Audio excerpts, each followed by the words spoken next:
Hello dear student, आज हम ये जो पेपर है आपका 2024 का बोर्ड एग्जाम का, इसका सॉल्यूशन देखेंगे।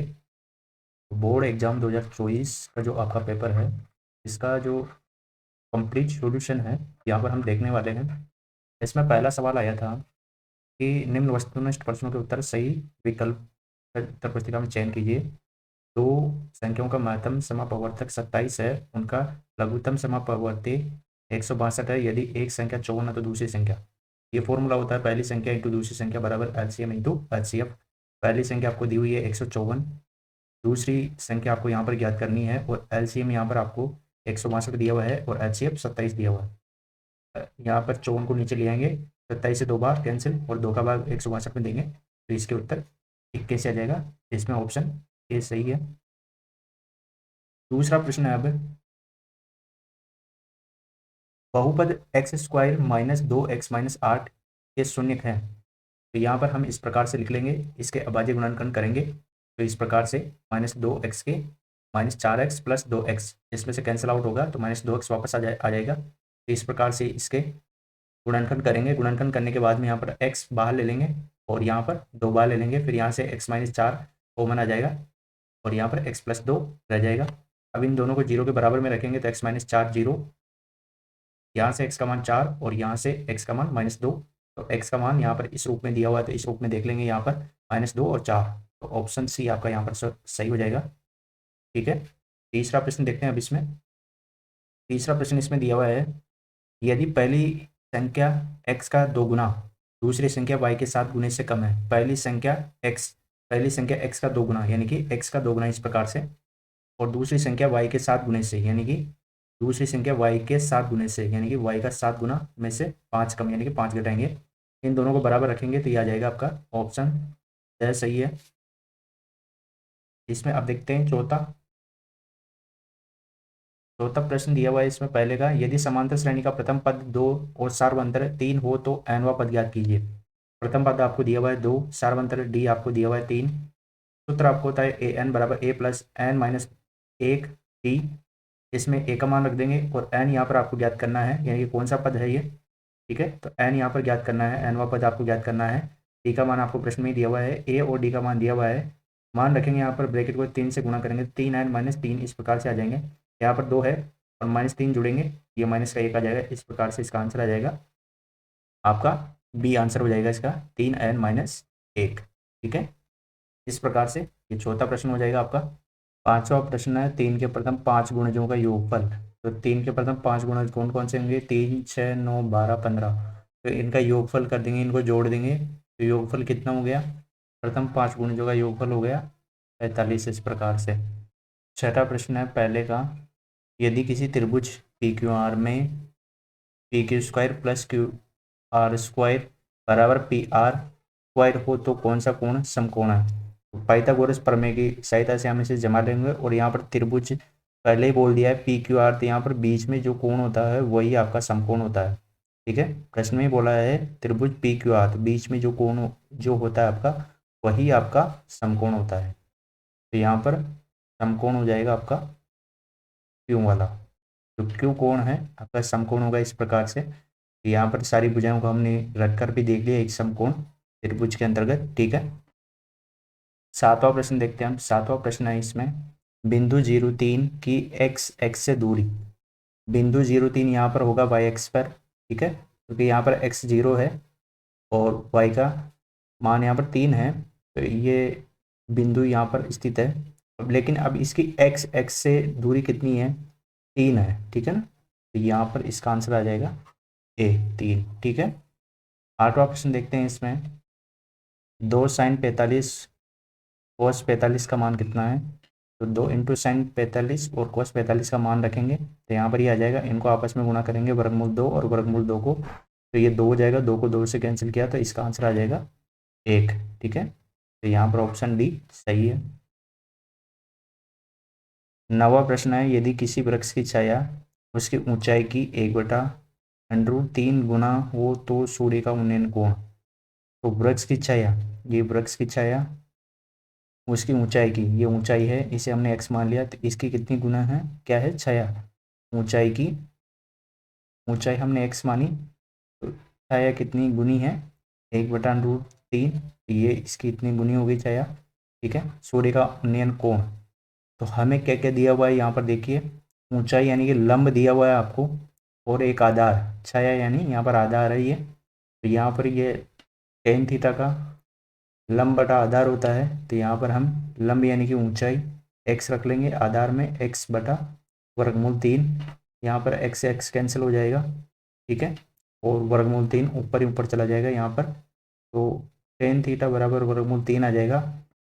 टेन थीटा बराबर √3, टेन 60 का मान होता है, तो यहाँ से टेन कैंसिल हो जाएगा, थीटा का मान 60 डिग्री आ जाएगा इस प्रकार से। तो इस प्रकार से यहाँ पर बी ऑप्शन है सही आपका, 60 डिग्री।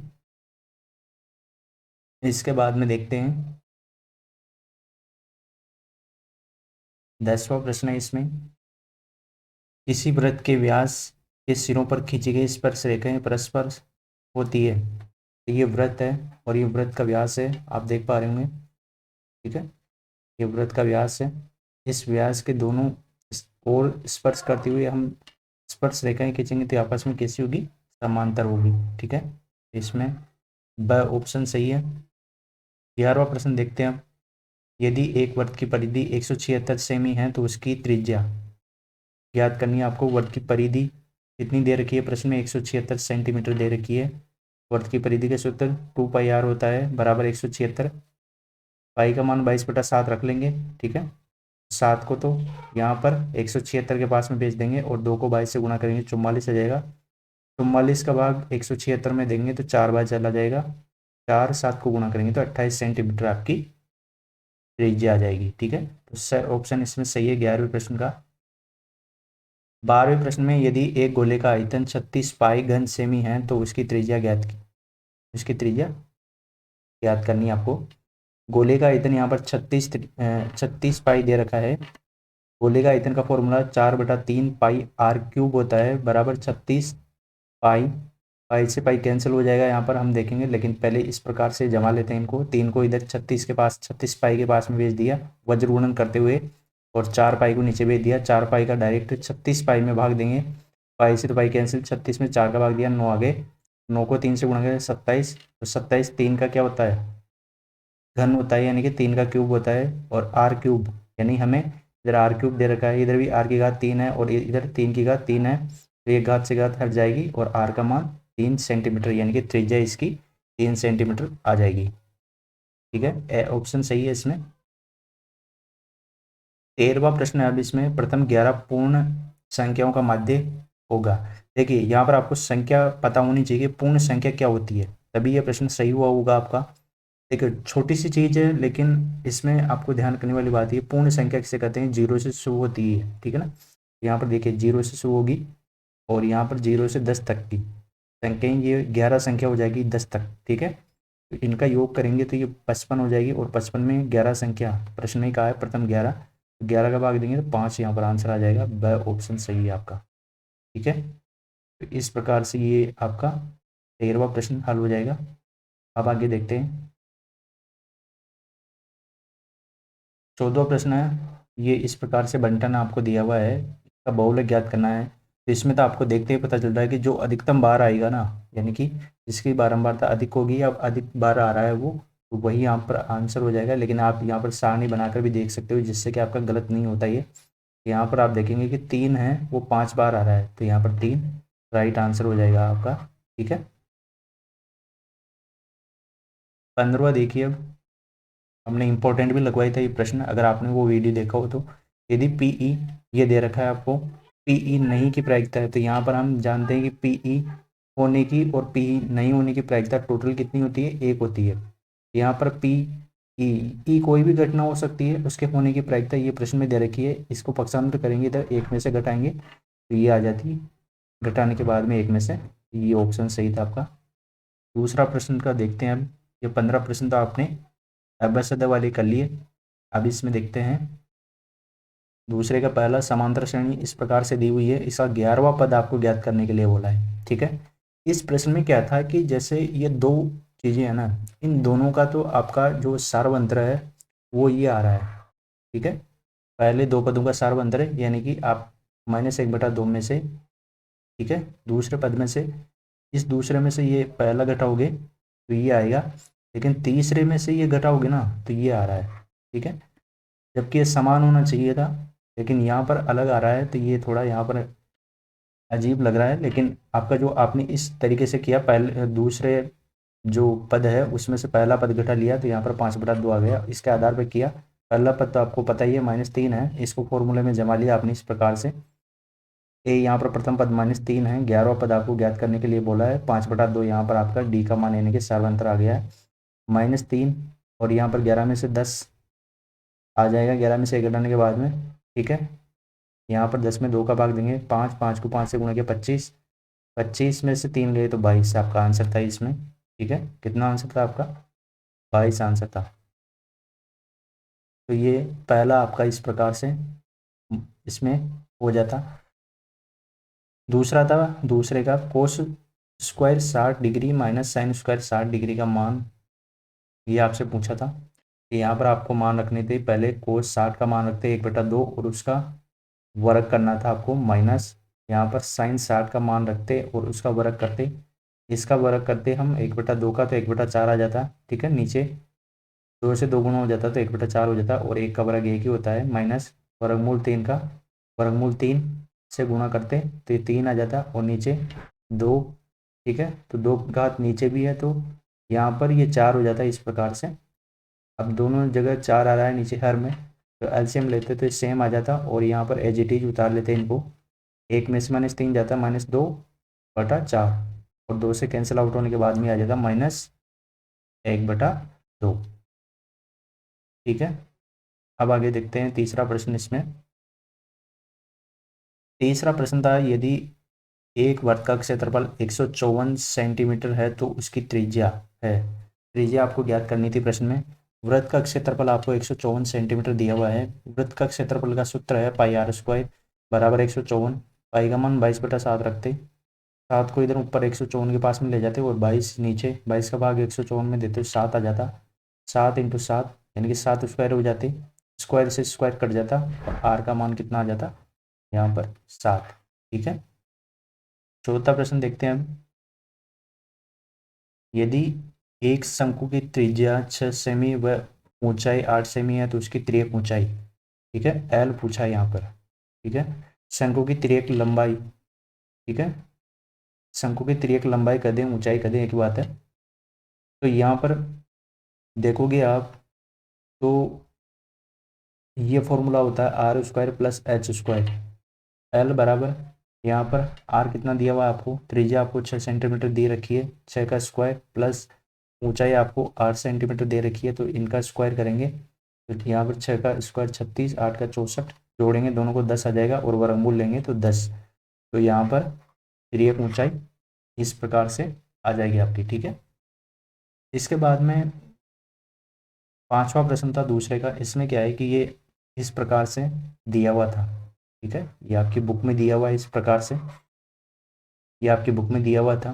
तो आप क्या करते इसमें, देखो क्या पूछा था, 3 माध्य, तो इस -2 माध्य को इधर ले आते, किस तरफ, इधर लेफ्ट हैंड साइड में बहुलक के पास में ले आते, तो ये बन जाता बहुलक +2 माध्य, ठीक है। तो यहाँ पर देखिए पूरा जम जाता है, ये 3 माध्य का आपको पूछा था, तो यहाँ पर केवल बहुलक आएगा, ठीक है, बहुलक आएगा, ये बुक में इस प्रकार से दिया हुआ था आपका। अब ये देखिए वर्ग अंतराल, इसमें बहुत सौ ने इस प्रकार से किया है कि बाकी निकाल दिया डायरेक्ट, लेकिन इसमें क्या करना था, दोनों को जोड़ के 60 और 75 को जोड़ के और 2 का भाग देना था, तो इसमें आंसर आ जाते 67.5, ये आंसर था, ठीक है। सातवां प्रश्न देखिए, एक पासे को उछाले जाने पर 6 से बड़ा अंक आने की प्रायिकता होती है, एक पासे को उछालने पर अंक आ सकते हैं, ये अंक आ सकते हैं, एक पासे को जब भी उछालेंगे हम तो ये पॉसिबिलिटी है हमारी, ये 6 अंक हमारे पास आ सकते हैं। 6 से बड़ा अंक आने की प्रायिकता 0/6 है, यानी कि कोई भी अंक 6 से बड़ा नहीं है तो 0 है, ठीक है, तो यहाँ पर प्रायिकता कितनी आती, 0, इस प्रकार से ये सातवां प्रश्न भी हो जाता। अब तीसरा प्रश्न देखते हैं, इसमें तीसरे का पहला, इसमें आपको दिया हुआ है x 2 की घात 3 × 3 की घात 2, y 2 की घात 2 × 3 की घात 2, ये आपको दिया हुआ था इस प्रकार से। एलसीएम ज्ञात करना था एक्स और वाई का। तो एलसीएम में क्या देखते हैं हम, अधिकतम घात देखते हैं। तो यहाँ पर अधिकतम घात देखिए, 2 की अधिकतम घात कौन सी है, 2 की अधिकतम घात 3 है। यहाँ पर 3 की अधिकतम घात 2 ही है, तो 3 की अधिकतम घात 2, 2 को 2 की घात 3 का मतलब होता है 8 और 3 की घात 2 का मतलब होता है 9, दोनों को गुणा करते हैं तो 72 आ जाते। तो इसका आंसर 72, यानी कि इस प्रकार से आपको पूरा हल करना था ये। ठीक है। दूसरा प्रश्न था इसमें, बहुपद एक्स स्क्वायर माइनस 3 के शून्य ज्ञात कीजिए। तो ये दो तरीके से आप कर सकते थे ये सवाल। ठीक है। इस तरीके से भी कर सकते थे कि एक्स स्क्वायर माइनस 3 आपको दिया हुआ था, इसका पक्षांतर माइनस 3 का इधर करते आप। ठीक है, जीरो के बराबर में रखते हुए। ठीक है, इसको जीरो के बराबर में रखते हम और इसका पक्षांतर इधर कर देते हम। अब फिर इसका वर्गमूल लेते। ठीक है, यहाँ से एक्स स्क्वायर है तो इसको एक्स लाते, यानी कि इधर वर्गमूल लेते, तो प्लस माइनस वर्गमूल 3, ये इस प्रकार से इसका आंसर आ जाता। एक रूप तो ये था शॉर्ट। दूसरा तरीका ये था कि ये फॉर्मूला यूज में लेते हैं हम, X square minus B square, ये वाला A plus B, A minus B. तो यहाँ पर हम क्या करते हैं, जो 3 है इसको वर्गमूल 3 के रूप में लिखते हुए इसका स्क्वायर बनाते हैं यहाँ पर, और इस फॉर्मूले के अनुसार इसे अलग अलग कर लेते हैं हम। एक्स प्लस वर्गमूल 3, एक्स माइनस वर्गमूल 3, इस प्रकार से, और इनको जीरो के बराबर में रख देते हैं इस प्रकार से। ठीक है। तीसरा प्रश्न इसमें दिया हुआ था कि रैखिक समीकरण आपको दिए हुए हैं इस प्रकार से और इनके हल आपको ज्ञात करने थे। हम यहाँ पर विधि प्रयोग में ले रहे थे, विलोपन विधि। ठीक है। पहला समीकरण आपको दिया हुआ है एक्स प्लस वाई बराबर 14 और दूसरा समीकरण है एक्स माइनस वाई बराबर 4। ठीक है। यहाँ पर प्लस वाई और माइनस वाई कैंसिल, 2x जोड़ेंगे दोनों को तो 2x, प्लस यहाँ पर भी जोड़ेंगे तो ये 18, 2 का भाग देंगे इसमें तो x का मान 9 आ जाएगा। x का मान जो 9 आया है इसको हम समीकरण 1 में रख देंगे। ठीक है, समीकरण 1 में x की जगह 9 प्लस वाई बराबर 14, 9 को इधर पक्षांतर कर देंगे तो 14 में से 9 जाएंगे तो y का मान 5 आ जाएगा। इस प्रकार से ये प्रश्न कर लेंगे हम। इसके बाद में छठा प्रश्न था इसमें तीसरे का, निम्न आकृति में यदि DE समांतर है BC के, BC हो तो EC का मान, यानी ये वाला मान आपको ज्ञात करना था। आधारभूत आनुपातिक प्रमेय से हम करते, इसे थेल्स प्रमेय भी कहते हैं। इसमें क्या होता है कि ये वाली भुजा, यानी कि ये, ठीक है, बटा ये और ये बटा ये आपस में बराबर होती है। ठीक है। AD बटा DB बराबर AE बटा EC, इस प्रकार से इनके मान थे, जो भी हम रख देंगे। AD का मान 1/AD का मान 1.5 था, DB का मान 3 है और AE का मान 1 है और EC आपको ज्ञात करना था यहाँ पर। ठीक है, यहाँ से दशमलव हटाएंगे तो नीचे 0 लगा देंगे तो 15/30 हो जाएगा। ठीक है, यहाँ से 15 से कैंसिल आउट करेंगे तो 1/2 आ जाएगा ये, इस प्रकार से। EC को इधर भेज देंगे और 2 को इधर भेज देंगे। ठीक है, तो ये EC बराबर 2 आ जाएगा। इस प्रकार से ये प्रश्न करना था आपको। ये तीसरे का चौथा प्रश्न था। ठीक है। अगला प्रश्न है इसमें तीसरे का पांचवा प्रश्न, बिंदुओं -a तथा -a के बीच की दूरी ज्ञात कीजिए। दूरी सूत्र यहाँ पर ये है आपका, वर्गमूल x2 माइनस x1 का whole square plus y2 minus y1 का होल स्क्वायर। ठीक है, और यहाँ पर हम इसकी सहायता से पता कर सकते हैं, यहाँ पर ये x1 है, ये y1 है, ये x2 है, ये y2 है। तो यहाँ पर हम इस प्रकार से इनको लिख सकते हैं जिससे कि आपको इस फॉर्मूले में जमाने में आसानी हो। तो यहाँ पर हम x2 कहाँ पर है, ये -a, माइनस का चिन्ह दिया हुआ है पहले ही। x1 यहाँ पर -a है तो -a हमने यहाँ पर लिख दिया। ठीक है, तो इस प्रकार से जमा लेंगे इनको, और प्लस y2 -a, माइनस का चिन्ह यहाँ पर पहले ही दिया हुआ है, और y1 का मान a है। तो इस प्रकार से जमाने के बाद में यहाँ पर आप देखेंगे -a और -a, यहाँ पर माइनस का चिन्ह है और अंदर -a है तो गुणा करेंगे प्लस a हो जाएगा। तो ये कैंसिल होने के बाद 0 आ जाएगा और यहाँ पर -a माइनस जुड़ के -2a, वर्ग करेंगे तो ये आ जाएगा 4a स्क्वायर। ठीक है, और यहाँ पर जोड़ेंगे तो वर्गमूल में 4a स्क्वायर और इनका वर्गमूल हटाएंगे, यानी कि वर्गमूल लेंगे दोनों का, तो ये आ जाएगा। यहाँ से एक के ऊपर से घात हट जाएगी और 4 का वर्गमूल 2 होता ही है, तो इसका आंसर 2a आ जाएगा इस प्रकार से। ठीक है। छठा प्रश्न था इसमें, एक ऊर्ध्वाधर खंभे की परछाई खंभे की ऊंचाई के बराबर है, यानी कि जो खंबे की ऊंचाई है वो परछाई के बराबर है, यानी कि दोनों एक्स एक्स मान लिया हमने। तो उन्नीयन कोण आपको ज्ञात करना था, टेन थीटा हम ले लेते हैं यहाँ पर। जो भी मान आपको यहाँ पर दिए हुए हैं ना, वही उसी का यहाँ पर आपको त्रिकोणमितीय अनुपात लेना होता है, ठीक है। तो यहाँ पर दिया हुआ है आपको लंब बटा आधार, दोनों समान है, तो दोनों को कैंसिल करेंगे तो मान आ जाएगा एक। एक किसका मान होता है टेन में, टेन 45 का, दोनों तरफ टेन टेन लिखेंगे, टेन से टेन कैंसिल हो जाएगा और थीटे की वैल्यू आ जाएगी 45 डिग्री। ये इस प्रकार से। अब अगला प्रश्न देखते हैं, सातवां प्रश्न, ठीक है। सातवां प्रश्न में इसमें दिया हुआ है एक मीनार के पाद बिंदु से 100 मीटर की दूरी पर स्थित एक बिंदु से उसके शिखर का उन्नयन कोण 60 डिग्री है, तो मीनार की ऊंचाई। देखिए एक मीनार के पाद बिंदु से, ये मीनार है और इसका पाद बिंदु ये है, इसके इससे 100 मीटर दूरी पर ये है एक बिंदु आर। ये बिंदु आर है, उसके शिखर से यानी कि इस मीनार के शिखर से उन्नयन कोण कितना बनाता है, ये 60 डिग्री बनाता है। मीनार की ऊंचाई ज्ञात करनी है आपको, ये वाली, ठीक है। तो यहाँ पर एच ज्ञात करना है, तो माना मीनार की ऊंचाई एच है, टेन थीटा बराबर पी क्यू, यानी कि लंब बटा आधार है इसका मतलब सीधा सा,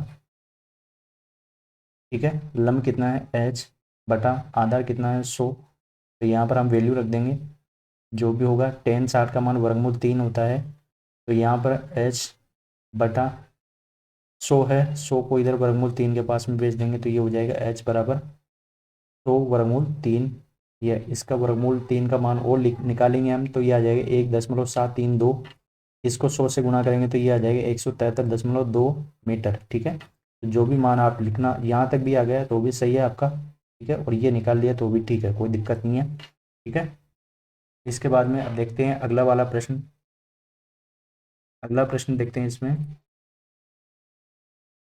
अगला प्रश्न था आठवां प्रश्न तीसरे का। एक वृत्त की त्रिज्या आपको दी हुई है 7 और अंतरित कोण यानी कि केंद्र पर अंतरित कोण है ये आपको 60 डिग्री। चाप की लंबाई पूछी है, चाप की लंबाई ज्ञात करने का सूत्र ये है, देखो सूत्र तो ये होता है, लेकिन हमने इसे क्या कर दिया है, शॉर्ट कर दिया है, 2 का भाग 2 से कैंसिल करके ये लिख दिया है हमने, ठीक है, इस रूप में। तो ये आप याद था तो बहुत बढ़िया बात थी आपकी, ठीक है। चाप की लंबाई के लिए था ये पाई आर थीटा, यहाँ पर पाई का मान 22/7 रख लेंगे, आर आपको दिया हुआ है प्रश्न में और थीटा भी यहाँ पर प्रश्न में दिया हुआ है, ठीक है। तो यहाँ से हम क्या करेंगे, इनको कैंसिल आउट कर लेंगे, 7 से 7 कैंसिल हो जाएगा, यहाँ पर 7 से 7, 60 का भाग हम 60 से कैंसिल आउट करेंगे, एक बार हो जाएगा ये तो, और ये 3 बार, ठीक है। तो 22/3 रह जाएगा कैंसिल होने के बाद में, 3 का भाग 22 में देंगे 7.3 सेंटीमीटर, ये आपकी चाप की लंबाई आ जाएगी इस प्रकार से। अगला प्रश्न देखते हैं अब इसमें। अगला प्रश्न है, एक घन का संपूर्ण पृष्ठीय क्षेत्रफल 1014 वर्ग मीटर घन की भुजा ज्ञात करनी है इसमें, ठीक है। क्षेत्रफल तो दिया हुआ है आपको, संपूर्ण पृष्ठीय क्षेत्रफल ये दिया हुआ है, घन का संपूर्ण पृष्ठीय क्षेत्रफल ये दिया हुआ है। तो संपूर्ण पृष्ठीय क्षेत्रफल क्या होता है, 6 इंटू भुजा स्क्वायर बराबर 1014, यहाँ पर 6 का भाग दे देंगे 1014 में, तो ये आ जाएगा 169, ठीक है। भुजा स्क्वायर बराबर, यहाँ पर भुजा यहाँ से स्क्वायर को हटाएंगे तो इधर स्क्वायर रूट लग जाएगा, ठीक है। कैंसिल आउट करेंगे तो 13 यहाँ पर मीटर भुजा आपकी आ जाएगी, किसकी, घन की, अतः हम लिख देंगे अतः घन की भुजा 13 मीटर है। 10वां प्रश्न देखते हैं तीसरे का। 7 सेमी त्रिज्या के गोले का पृष्ठीय क्षेत्रफल, गोले का पृष्ठीय क्षेत्रफल पूछा है, गोले की त्रिज्या आपको प्रश्न में दी हुई है 7 सेंटीमीटर, गोले का पृष्ठीय क्षेत्रफल 4 पाई आर स्क्वायर होता है, ए मानी एरिया, 4 पाई का मान 22/7, त्रिज्या आपको दे रखी है 7 इंटू 7, 7 से 7 कैंसिल कर देंगे, ठीक है। एक 7 से तो एक 7 कैंसिल हो जाएगा, और एक 7 को हम 4 से गुणा करेंगे तो 28 हो जाएगा, 28 को 22 से गुणा करेंगे तो 416 वर्ग सेंटीमीटर आपका गोले का पृष्ठीय क्षेत्रफल आ जाएगा, ठीक है।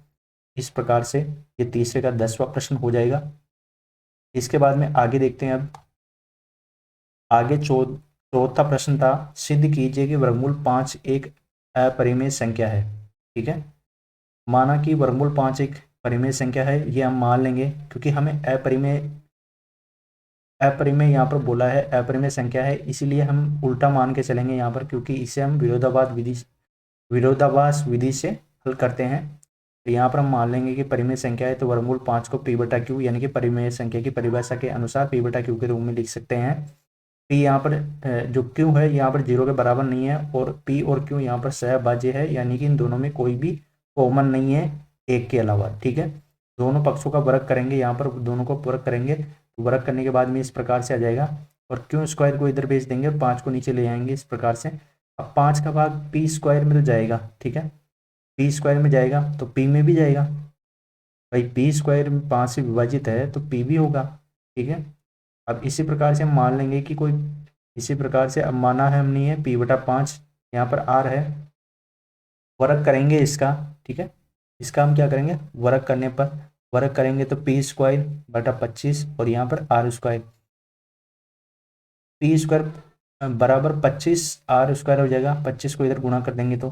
ठीक है, उसके बाद में यहाँ पर देखिए, यहाँ पर समीकरण जो एक हमने यहाँ पर ली है, इसमें p² यानी कि ये वाला मान रख देंगे, तो यहाँ पर ये वाला मान रखेंगे किसमें, p² में यहाँ पर 25 r² रख देंगे। ठीक है, तो यहाँ पर ये मान रखेंगे तो 5 से कैंसिल आउट हो जाएगा, ये 25, 5 r² रह जाएगा।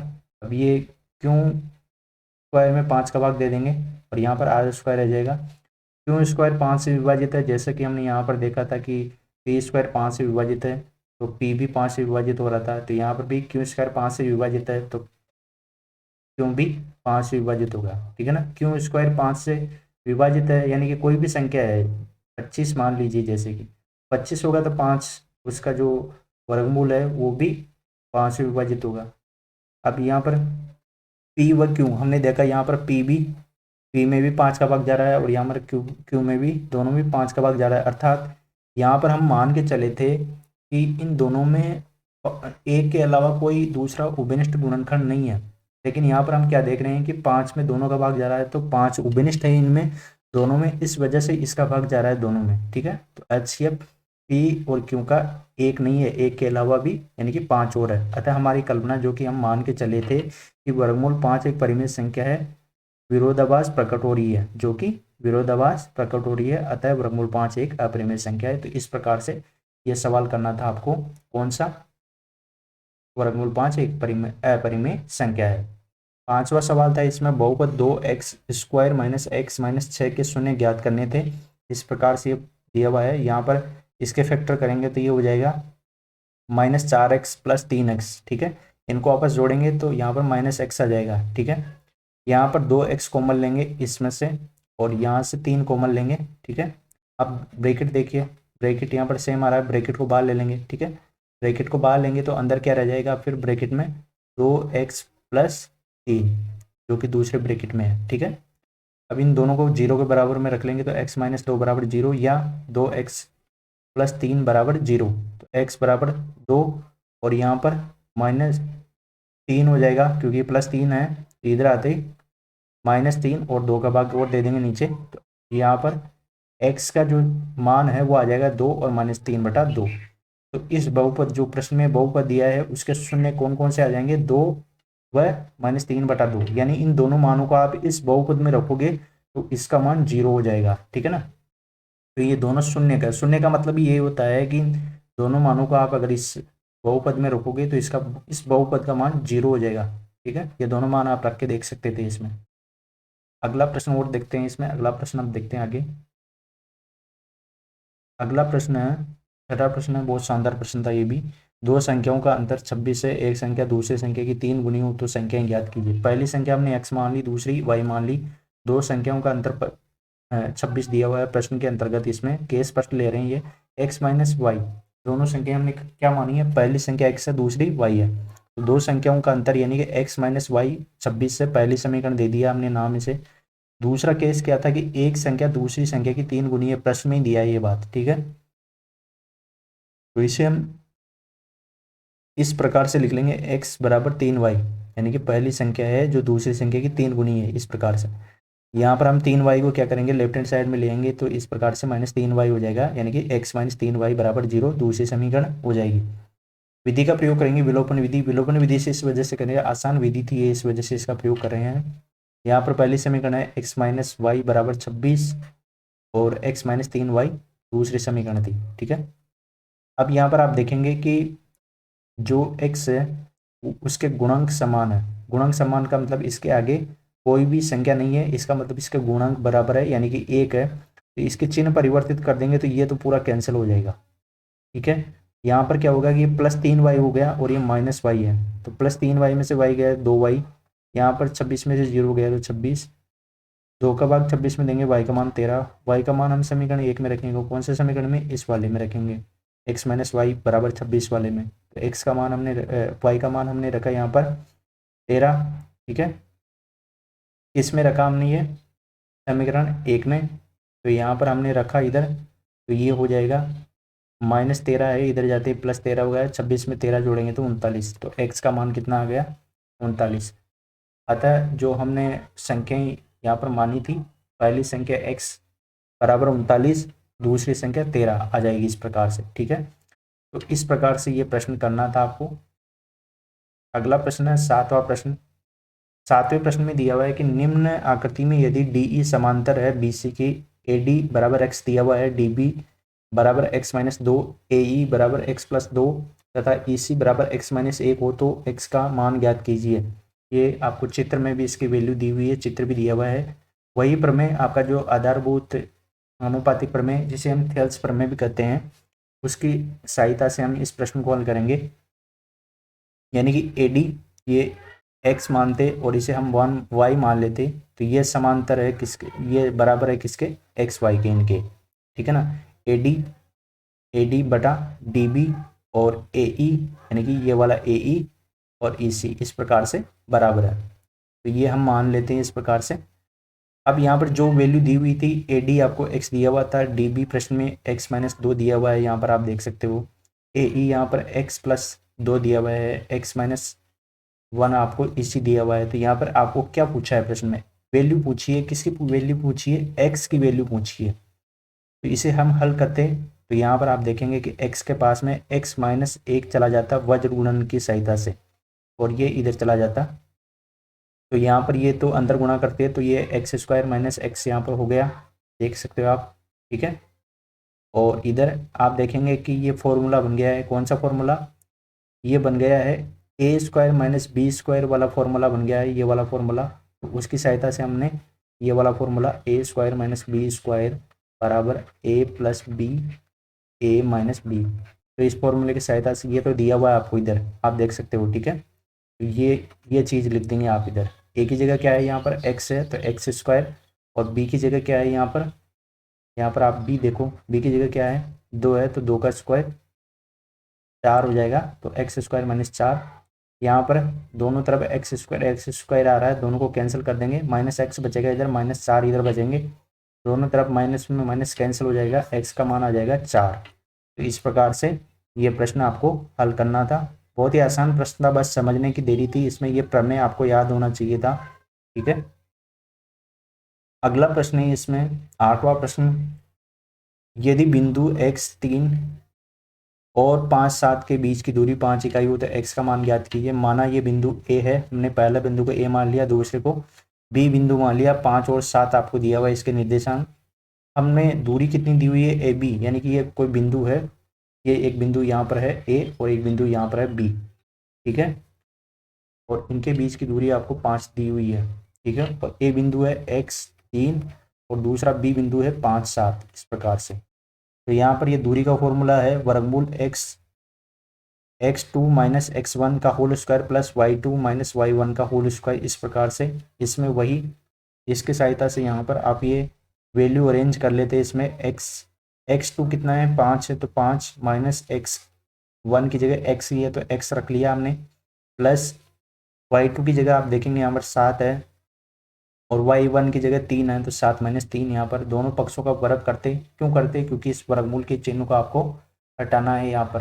तो वर्गमूल के चिन्ह को हटाने के लिए दोनों पक्षों का वर्ग करते हैं, तो यहाँ पर लेफ्ट हैंड साइड में 5 का वर्ग 25 और ये वर्गमूल का चिन्ह हट जाता है इधर। तो अब यहाँ पर देखिए इसका वर्गमूल करते हैं, तो 5 का स्क्वायर 25 - 2ab, इस फॉर्मूले से ओपन कर रहे हैं इसे, कौन से वाले फॉर्मूले से, यहाँ पर देखिए इस फॉर्मूले से a - b का होल स्क्वायर, इस फॉर्मूले से a² - 2ab + b², इस फॉर्मूले के अनुसार यहाँ पर हमने ये वैल्यू निकाल ली है, और इधर +16 है। ठीक है, यहाँ पर 25 से ये 25 इधर है, दोनों कैंसिल हो गए, क्या बचेगा, एक्स स्क्वायर को हमने आगे लिखा, -10 को यहाँ पर लिख दिया और 16, ठीक है, इस प्रकार से लिख दिए।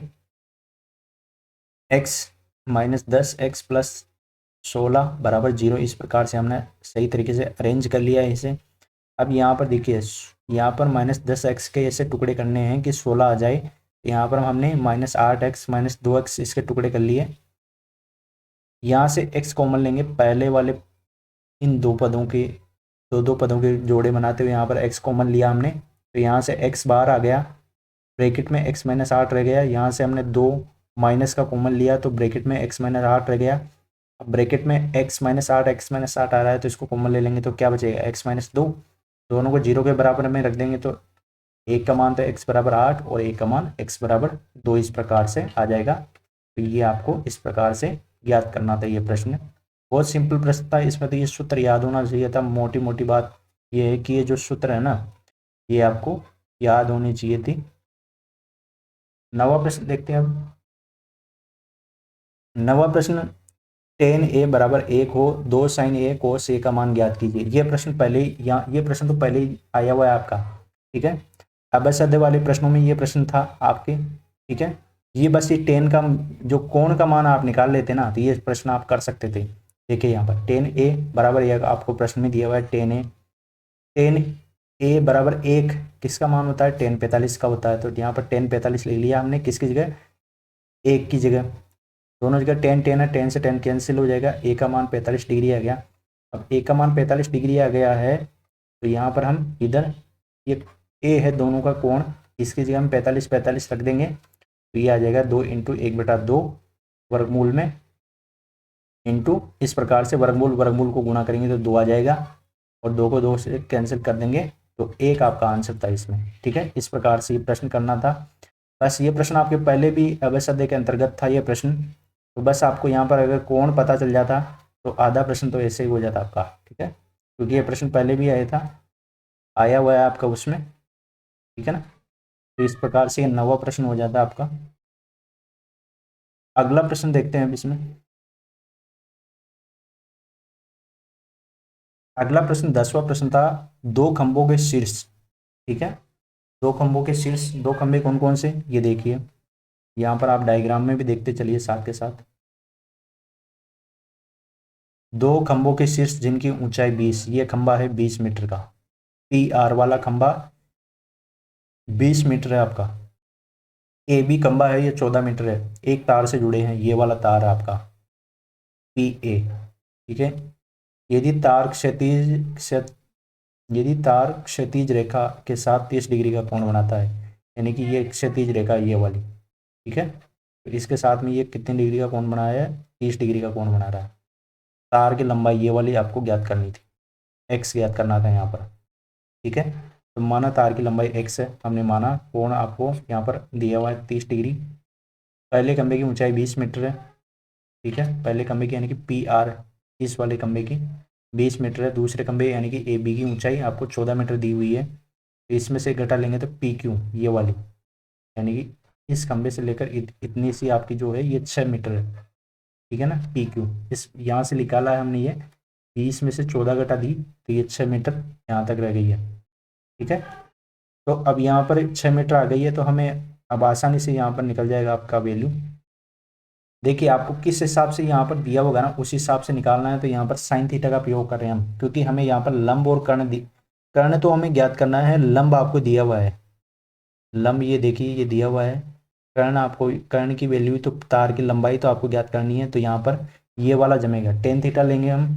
अगर टेन थीटा लेते तो लंब बटा आधार, तो हमारे पास आधार नहीं है यहाँ पर, और लंब तो था लेकिन आधार नहीं था, और ज्ञात हमें कर्ण करना था। ये वाला त्रिकोणमितीय अनुपात हम यानी कि साइन थीटा लेते हैं यहाँ पर, ठीक है। तो साइन थीटा लंब क्या है PQ और कर्ण क्या है PA। तो साइन 30, कोण कितना दिया हुआ है 30 डिग्री है, तो साइन 30 बराबर 6/x। साइन 30 का मान 1/2 होता है, बराबर 6/x, क्योंकि यहाँ पर जो PQ है ये 6 है और PA है वो x है। यहाँ पर x को तो इधर भेज देंगे और 2 से इधर 6 को गुणा कर देंगे तो ये x का मान आ जाएगा 12 मीटर, यानी कि तार की लंबाई कितनी है, तार की लंबाई है 12 मीटर, ठीक है ना। तो इस प्रकार से ये प्रश्न आपको करना था। अगला प्रश्न है 11वां प्रश्न। दो सकेंद्रीय वृत्तों की त्रिज्याएं 5 सेमी और 3 सेमी है। बड़े वृत्त की उस जीवा की लंबाई ज्ञात कीजिए जो छोटे वृत्त को स्पर्श करती हो। प्रश्न को ध्यान से पढ़िए। दो वृत्त है, ठीक है, एक तो ये वाला है और एक ये वाला है। इसकी जो त्रिज्या है ये 5 है और इसकी जो त्रिज्या है ये 3 सेंटीमीटर है। बड़े वृत्त की यानी कि इस वाले की जीवा, ठीक है, इस वाले की बड़े वृत्त की जीवा जीवा की लंबाई ज्ञात कीजिए जो कि छोटे वृत्त को, ये छोटे वाले वृत्त को स्पर्श करती हुई ये जा रही है, ठीक है, स्पर्श करती हुई जा रही है। तो इसकी लंबाई आपको ज्ञात करनी है, ठीक है ना, ये जा रही है, इसकी लंबाई आपको ज्ञात करनी है। देखिए कैसे करेंगे। माना कि बड़े वृत्त की जीवा लंबाई ए बी है, ए बी बराबर ए एम, ये वाला ए एम और एम बी, ये इन दोनों का योग क्या होगा, ए बी होगी। बड़े वृत्त की त्रिज्या 5 सेंटीमीटर, छोटे की 3 सेंटीमीटर प्रश्न में दी हुई है। पाइथागोरस प्रमेय का प्रयोग करेंगे किस में करेंगे, त्रिभुज ए एम ओ, ये ए एम ओ, इसमें पाइथागोरस यानी कि बोधायन प्रमेय का प्रयोग करेंगे। आधार स्क्वायर प्लस लंब स्क्वायर बराबर कर्ण स्क्वायर। यहाँ पर आधार है ओ एम स्क्वायर प्लस लंब है ए एम स्क्वायर बराबर कर्ण है ओ ए स्क्वायर। आधार स्क्वायर, आधार देखिए यहाँ पर ये वाला है तो 3 स्क्वायर 9 हो गया। ए एम, ये ए एम आपको यहाँ पर ज्ञात करना है तो ए एम स्क्वायर हो जाएगा वो तो, बराबर कर्ण आपको दिया हुआ था 5 यानी कि ए ओ या ओ ए कह लीजिए, एक ही बात है।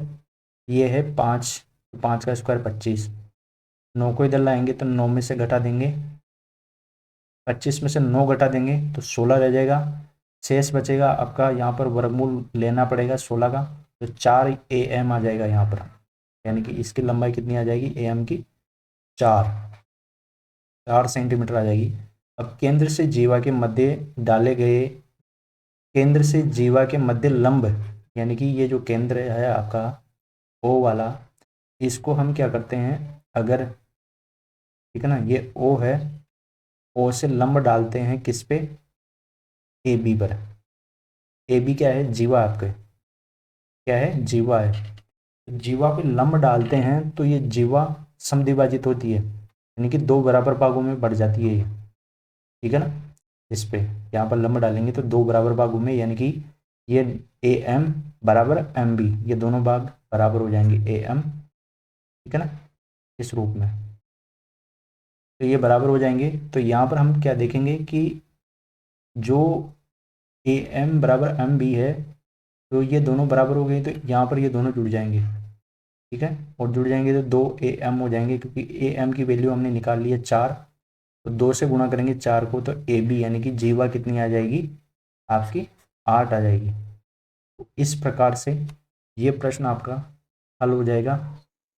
12वां प्रश्न है, त्रिज्या 21 सेमी वाले वृत्त का एक चाप केंद्र पर 60 डिग्री का कोण अंतरित करता है। चाप द्वारा बनाए गए त्रिज्यीय खंड का क्षेत्रफल ज्ञात कीजिए। तो यहाँ पर वृत्त की त्रिज्या 21 सेंटीमीटर दे रखी है, कोण थीटा आपको दे रखा है। त्रिज्यीय खंड का क्षेत्रफल पाई आर स्क्वायर थीटा बटा 360 डिग्री होता है। पाई का मान 22/7, त्रिज्या आपको 21 रखिए तो 21 इंटू 21 लिख लेंगे, इंटू थीटा का मान प्रश्न में 60 डिग्री दिया हुआ है, तो यहाँ पर 0 से 0 कट गया और 6 से 36 6 बार कट गए, ठीक है।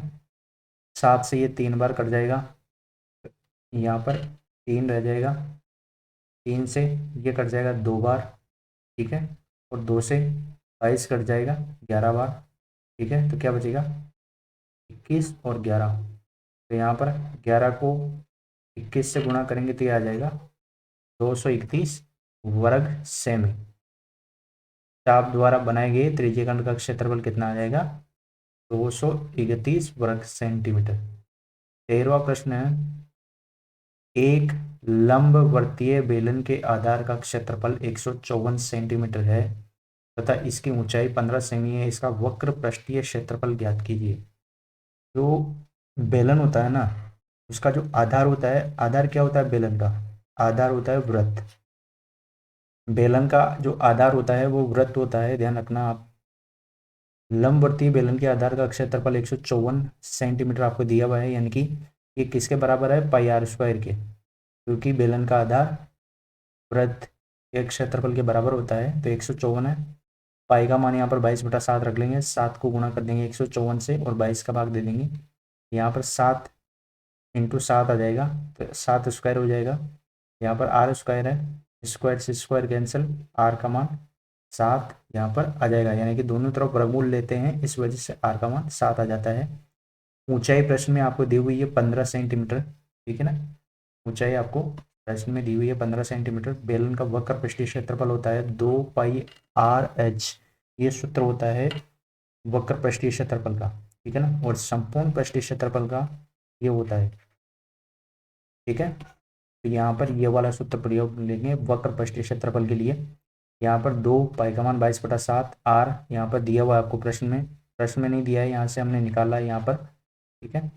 और ऊंचाई यहाँ पर 15, ठीक है, प्रश्न में दिया हुआ है 15, तो यहाँ पर 7 से 7 कैंसिल हो जाएगा और 15 यहाँ पर 2 को 22 से गुणा करेंगे तो 44, 44 को 15 से गुणा करेंगे तो 660 सेंटीमीटर यहाँ पर इसका वक्र पृष्ठीय क्षेत्रफल, बेलन का वक्र पृष्ठीय क्षेत्रफल 660 सेंटीमीटर यहाँ पर आ जाएगा।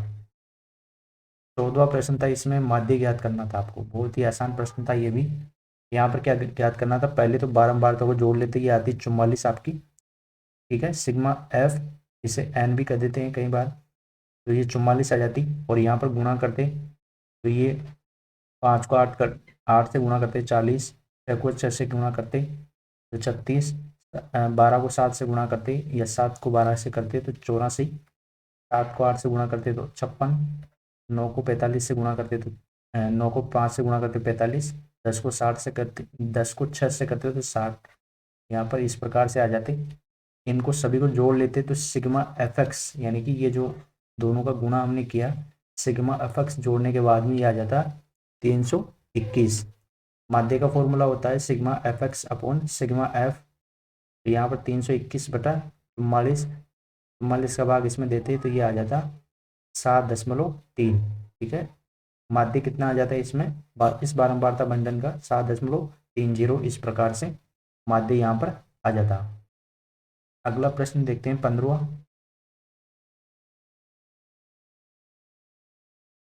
15वां प्रश्न बहुत आसान प्रश्न था। एक बच्चे के पास ऐसा पासा है जिसके 6 फलकों पर निम्नलिखित अक्षर अंकित है, ये अक्षर अंकित है, ठीक है, एक पासा है और हम जानते हैं कि पासे में 6 फलक होते हैं। इस पासे को एक बार फेंका जाता है तो इसकी क्या प्रायिकता है कि ए प्राप्त होगा।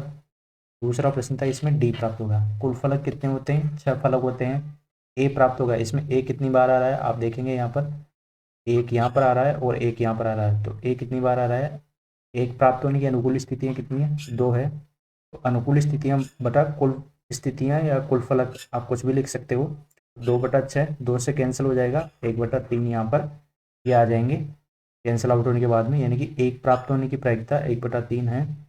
दूसरा प्रश्न था डी प्राप्त हो, तो डी कितनी बार आ रहा है यहाँ पर, डी आप देखेंगे आप एक बार प्राप्त हो रहा है, ठीक है। तो यहाँ पर हम डी प्राप्त होने की प्रायिकता अनुकूल स्थितियाँ कितनी है, एक बार प्राप्त हो रहा है डी आपको, तो यहाँ पर डी प्राप्त होने की प्रोबेबिलिटी कितनी है, 1/6, क्योंकि 6 में से एक स्थिति पर अनुकूल स्थिति 1 है और कुल स्थितियाँ 6 है, तो 1/6 यहाँ पर प्रायिकता हो जाएगी। तो इस प्रकार से इन दोनों की प्रायिकता 1/3, ए प्राप्त होने की तो डी प्राप्त होने की 1/6 प्रायिकता, ठीक है। 16वां प्रश्न देखते हैं अब इसमें, 10 और 250 के बीच में 4 के कितने गुणज है। अथवा वाला प्रश्न भी करेंगे इसमें, पहले ये वाला देखते हैं, ठीक है। 10 और 250 के बीच में 4 के कितने गुणज है। इसमें देखिए 4 के माना 4 के गुणज n है और 10 और 250 के बीच 4 के गुणज कौन कौन से होंगे, 10 और 250, ठीक है ना। तो 10 से लगाकर 250 तक आपको इसके गुणज देखने किसके, 4 के। तो देखिए 4, 8, 12, 12 से शुरुआत होगी, 16, 20, 24, इस प्रकार से 250 में नहीं जाएगा 249 तक। तो आपका प्रथम पद कितना हो गया, 12, प्रथम पद 12, अंतर कितने का आ रहा है, 16 में से 12 घटाएंगे तो 4 का, क्योंकि 4 के गुणज है तो डी सार्वंतर कितना आ गया, 4। अंतिम पद कौन सा है, 249 है। ए एन आपका कितना हो गया, 250। फॉर्मूला है ए एन बराबर ए plus N minus 1 D. A N यानी कि अंतिम पद 249 है, बराबर ए यानी कि प्रथम पद 12 है, प्लस एन माइनस 1 यानी कि इसमें ज्ञात करना है कि गुणज एन है कितने गुणज है इसमें, ये देखना है आपको, इंटू डी। यहाँ पर सार्वंत्र कितना है, 4 है, 4 से अंदर गुणा करेंगे 4n माइनस 4 हो जाएगा, और 12 को इधर भेज देंगे तो ये 249 माइनस 12, ये रह जाएगा 236। 12 घटाने के बाद में यहाँ पर जो -4 था इसको इधर भेजेंगे तो ये +4 हो जाएगा, 236 और 4 ये 240 हो गया इधर, और 4n इधर है तो इसको हमने इधर लिख लिया है। ठीक है, 4 का भाग 240 भी देंगे तो n का मान 60 आ जाएगा। अतः 10 और 250 के बीच में 4 के गुणज कितने हैं, 60। तो इस प्रकार से ये प्रश्न करना था। अब इसमें अथवा वाला प्रश्न भी दिया हुआ है, इसको देखते हैं। 0 और 50 के बीच की विषम संख्याओं का योग ज्ञात कीजिए, ये वाला प्रश्न भी देखते हैं। इसमें अथवा में दिया हुआ था ये प्रश्न आपको, और 3 नंबर का प्रश्न था। ठीक है, देखिए 0 और 50 के बीच में विषम संख्या हो, तो हमने माना यहाँ पर 0 और 25 के बीच n विषम संख्याएं हैं। 0 और 25 के बीच विषम संख्याएं कौन कौन सी होगी, 1 होगी, 3 होगी, 5, 7, 9, इस प्रकार से 49 तक होगी। तो प्रथम पद कौन सा है, 1 है प्रथम पद, तो पहली संख्या कौन सी है, 1 है। सार्वंत्र कितना आ रहा है, 3 में से 1 घटाएंगे, 5 में से 2 घटाएंगे तो 2 आ रहा है, समान आ रहा है। ठीक है, सार्वंत्र कितना है, 2 है। अंतिम पद कौन सा है, 49 है, तो अंतिम पद 49 हो गया। फॉर्मूला वही रख लेंगे, ए एन बराबर ए प्लस एन माइनस 1 डी।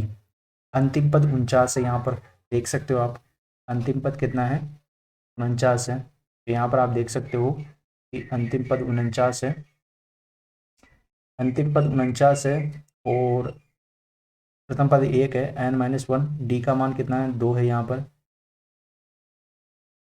इस एक को इधर 49 की तरफ भेजेंगे तो ये 49 में से एक माइनस हो जाएगा, 48 आ जाएगा, और n माइनस 1 को 2 से अंदर गुणा करेंगे, 2n माइनस 2, इस 2 का पक्षांतर इधर कर देंगे, 48 रह जाएगा। 49 में से एक घटाने के बाद में ये एक यहाँ वाला है प्रथम पद वाला, तो इसको घटाया हमने इधर ले जाकर, तो ये 48 रह गया, और ये -2 है, इसको हम 48 में जोड़ेंगे तो ये 50 हो जाएगा, और इधर 2n बचेगा, 2 का भाग 50 में देंगे तो n का मान 25 आ जाएगा।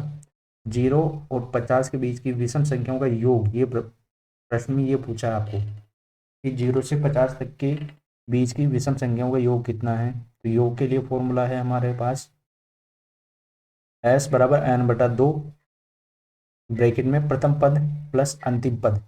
a का मतलब होता है प्रथम पद, प्लस ए एन का मतलब होता है अंतिम पद।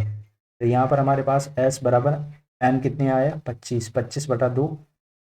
एक आपको यहाँ पर दिया हुआ था प्रथम पद, ठीक है, और अंतिम पद यहाँ पर आया आपके पास 49, दोनों को जोड़ लेंगे 50 हो जाएगा, 2 का भाग 50 में देंगे तो 25 आ जाएगा, 25 को 25 से गुणा करेंगे तो 1025 आ जाएगा। अर्थात 0 और 50 के बीच की विषम संख्याओं का योगफल 1025 है। तो इस प्रकार से इस प्रश्न का आंसर आपको करना था। बहुत आसान प्रश्न था, बस समझने की इसमें देरी थी। 17वां प्रश्न देखिए। अब इसमें भी 2 प्रश्न है। पहला प्रश्न देखते हैं इसमें, यदि बिंदु ए 6, 1, बी 8, 2, सी 9, 4 और डी पी 3 है, एक समांतर चतुर्भुज के शीर्ष इस क्रम में हो तो पी का मान ज्ञात कीजिए। ठीक है, पहले ये प्रश्न देख लेते हैं। ठीक है ना, तो इसमें ये आपको बिंदु दिए हुए हैं 4, और इसमें पी का मान आपको समांतर चतुर्भुज के शीर्ष से ही है। ठीक है ना, तो इसमें देखिए क्या है कि ये हम इस प्रकार से मान लेते हैं कि समांतर चतुर्भुज है, और इसके जो शीर्ष है ये इस प्रकार से ABCD है, और ये इस प्रकार से इसके निर्देशांक ये है। ठीक है, समांतर चतुर्भुज के गुणधर्म से हम जानते हैं कि समांतर चतुर्भुज के विकर्ण जो हैं वो परस्पर समद्विभाजित होते हैं। ये जो विकर्ण है ये इस प्रकार से बराबर समद्विभाजित होते हैं। ठीक है, अतः विकर्ण AC, ये वाला जो विकर्ण है AC, कौन सा, ये वाला, ये AC,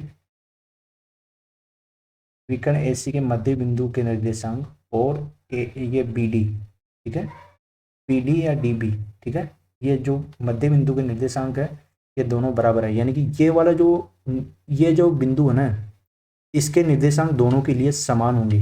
इस वजह से यहाँ पर बराबर का चिन्ह आया है, ठीक है ना, ये ध्यान रखना है आपको। तो AC का मध्य बिंदु और BD के मध्य बिंदु के निर्देशांक समान होंगे, इस वजह से हम मध्य बिंदु AC का यहाँ पर देखेंगे इसकी सहायता से। एक तो ये इसके निर्देशांक देखने, एक है आपको, ए के निर्देशांक क्या है 6 और 1, और C के निर्देशांक देखने हैं आपको 9 और 4 है। इस फॉर्मूले में जमा देना है x1 y1 x2 y2। इसकी सहायता से x1 कितना है 6, x2 कितना है 9, तो 6 9 बटा 2, y1 कितना है 1, y2 कितना है 4, तो 1 + 4 बटा 2, इस प्रकार से। अब इधर भी BD का देखते हैं, ये B और ये D, इसका निर्देशांक x1 y1, और इधर भी मान लेते हैं x2 y2।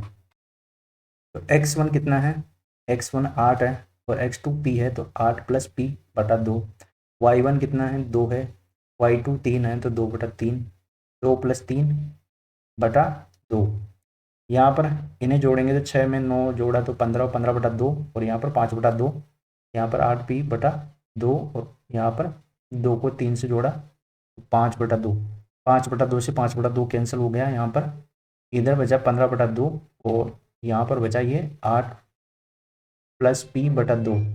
तो यहाँ पर क्या करेंगे, 2 से तो 2 कैंसिल हो जाएगा, 15 बराबर 8 + p, 15 में से 8 चला जाएगा, तो यहाँ पर p का मान कितना आ जाएगा 7 आ जाएगा यहाँ पर, ठीक है। तो p की वैल्यू कितनी आ जाएगी 7। इस प्रकार से ये प्रश्न करना था आपको। अगला प्रश्न देखते हैं, इसमें अथवा का प्रश्न है एक, अथवा वाला प्रश्न देखते हैं। अब अथवा वाला प्रश्न इसमें है, उस बिंदु के निर्देशांक ज्ञात कीजिए जो बिंदुओं -1 7 और 4 -3 को मिलाने वाले रेखाखंड को 2:3 के अनुपात में विभाजित करता है। हमने माना यहाँ पर कि जो बिंदु है वो P बिंदु है, जिसको ये 2:3 के रेशियो में विभाजित करता है। जो बिंदुओं A-1 7 और B 4 -3 को मिलाने वाले रेखाखंड को 2:3 के अनुपात में विभाजित करता है। यानी कि ये जो A और B है, ये इस रेखाखंड के मध्य बिंदु है ये, ठीक है, ये P वाला। अब विभाजन सूत्र से क्या करेंगे, विभाजन सूत्र से इसके मान निकाल लेंगे। विभाजन सूत्र क्या होता है, x के लिए हमें ज्ञात करना हो तो m1 x2 + m2 x1 बटा m + m2 ये होता है। y के लिए करेंगे तो यहाँ पर हम x की जगह y रख देंगे, ठीक है ना, m1 y2 + m2 y1 बटा m1 + m2, इस प्रकार से। अब ये जो मान है ना, ये मान रखते जाएंगे। मान कहाँ से रखेंगे, देखिए ये आपका x1 हो गया, ये y1 हो गया, ये x2 हो गया, ये y2 हो गया, ठीक है, यहाँ से आप रख लीजिए, ठीक है। m1 कौन सा हो गया, m1 ये वाला जो अनुपात दिया हुआ है आपको m1 m2, ठीक है। तो ये मान आप रखोगे इसमें और इसको हल करोगे, x का मान 1 और y का मान 3 आ जाएगा। इस प्रकार से रखकर हम मान को हल करेंगे तो अभिष्ट बिंदु P के निर्देशांक क्या आ जाएंगे 1 और 3, ठीक है ना। इस प्रकार से ये प्रश्न हल करना था आपको। इसमें बस कैलकुलेशन है, तो कैलकुलेशन में आपको ध्यान देना है, ठीक है। अगला प्रश्न देखिए, अब 18वां प्रश्न, सिद्ध कीजिए कि किसी वृत्त के परिघ समांतर चतुर्भुज समचतुर्भुज होता है। यानी कि वृत्त के बाहर समांतर चतुर्भुज है ये A B C और D, ठीक है, ये समांतर चतुर्भुज है, तो ये समचतुर्भुज होता है। ये यहाँ पर आपको सिद्ध करना है। हमें दिया हुआ है एक समांतर चतुर्भुज ABCD केंद्र O वाले वृत्त के परिघत है। सिद्ध आपको क्या करना है कि ABCD ये A B और CD ये एक समचतुर्भुज है। यानी कि इसके बाहर अगर एक समांतर चतुर्भुज बना हुआ है तो उसे आपको सिद्ध करना है कि वो समचतुर्भुज है। हम जानते हैं कि बाह्य बिंदु से किसी वृत्त पर खींची गई दोनों स्पर्श रेखाओं की लंबाइयां समान होती है। वृत्त के बाहर स्थित किसी बिंदु B से, यानी कि ये बिंदु है B, इससे हम यहाँ पर ये B और E, ठीक है ना, BE, यहाँ पर ये रेखा खींचें और ये F की तरफ खींचें, ठीक है। तो ये बराबर होगी BE बराबर BF, ठीक है। AE यानी AE और AH ये बराबर होगी, ठीक है। DH और DG ये बराबर होगी CG, यानी कि ये वाली और ये वाली दूरी बराबर होगी, यानी कि इस बिंदु पर जहाँ पर ये, ठीक है ना, ये मिल रही है, यहाँ पर ये बराबर होगी। अगर कोई स्पर्श रेखा हम बाहर से किसी बिंदु से खींचते हैं इस प्रकार से वृत्त के, ठीक है, तो वो क्या होगी, समान दूरी पर होगी, और समान दूरी पर होगी तो इस प्रकार से आपस में बराबर होगी, ठीक है। अब ये जो हमने इनको समीकरण नाम देते हुए लिख दिया 1 2 3 4, इन चारों समीकरणों को हम जोड़ लेंगे किस प्रकार से, ये जो इधर वाली है इनको तो इधर जोड़ लेंगे और इनको इधर, तो जैसे यहाँ पर देखिए BE plus AE plus CG plus DG, और इधर वालों को इधर जोड़ लेंगे BF plus AH plus CF plus DH, इस प्रकार से जोड़ लेंगे। अब यहाँ पर हमने इनको ब्रैकेट में बंद कर लिया है, किसको, BE प्लस AE, और यहाँ पर CG प्लस DG, ठीक है। यहाँ पर ब्रैकेट में आप देख सकते हो, यहाँ पर BF प्लस AE को ब्रैकेट में और CG प्लस DG को ब्रैकेट में, यहाँ पर केवल ब्रैकेट में बंद किया है दो दो के ग्रुप बनाते हुए। यहाँ पर BF प्लस AH, तो यहाँ पर हम BF के साथ में CF को ले रहे हैं, ये BF के साथ में CH को ले रहे हैं, क्यों ले रहे हैं उसका रीजन अगली लाइन में पता चल जाएगा आपको। और CAH प्लस DH, ये AH प्लस DH, तो यहाँ पर देखिए BF, ये BF ये वाला, ठीक है ना, यहाँ पर BE है, BE ये वाला, और AE ये हो गया AB, यहाँ पर आप देख सकते हो ये हो गया AB, और CG, ये CG और DG ये हो गया CD, ठीक है। इसके बाद में BF, ये BF, ये BF और ये CF, ये मिलकर ये हो गया टोटल BC, और ये वाला इस प्रकार AD हो जाएगा, जिसे हम समीकरण 5 दे देंगे। अब हमें क्या दिया है, हमें प्रश्न में दिया हुआ है कि ABCD है, ये ABCD है, ये एक समांतर चतुर्भुज है, और समांतर चतुर्भुज की खासियत ये है कि AB बराबर होता है CD की, यानी कि ये वाला बराबर होगा AB इस CD के, और BC बराबर होता है, ये वाला BC बराबर होता है इस AD के, तो इस प्रकार से आपस में बराबर होते हैं। तो समीकरण 5 और 6 से यहाँ पर CD बराबर होगा AB के, ठीक है ना, यहाँ पर ये आप देख सकते हो CD की जगह यहाँ पर क्या लिख देंगे AB, तो AB प्लस AB, और यहाँ पर जो AD है, AD की जगह हम BC लिख देंगे, तो यहाँ पर BC, और इनको जोड़ेंगे तो 2 BC हो जाएगा, और इधर भी 2 AB हो जाएगा। तो यहाँ से 2 से 2 कैंसिल, AB बराबर BC हो गया, यानी कि ये AB है, ये इस BC के बराबर है, ठीक है ना। इधर वाली जो इसकी ये है लेंथ, इसके बराबर हो गया है, ये क्या हो गया है AB, ठीक है ना, तो इसके बराबर में हो गया है यहाँ पर,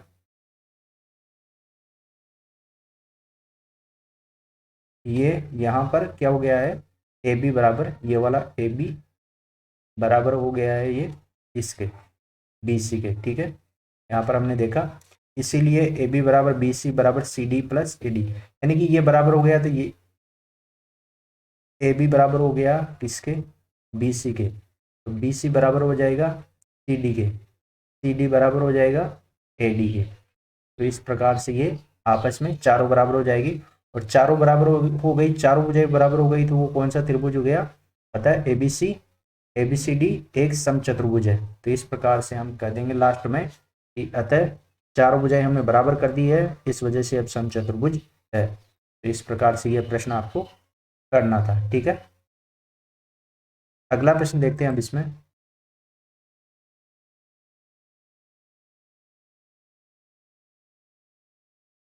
अगला प्रश्न इसमें अथवा में था, सिद्ध कीजिए कि वृत्त के परिगत बने चतुर्भुज की आमने सामने की भुजाएं वृत्त के केंद्र पर संपूरक कोण अंतरित करती है, यानी कि बनाती है। संपूरक कोण का मतलब है 180 डिग्री का कोण बनाती है, दो कोण मिलकर 180 डिग्री का कोण बनाते हैं।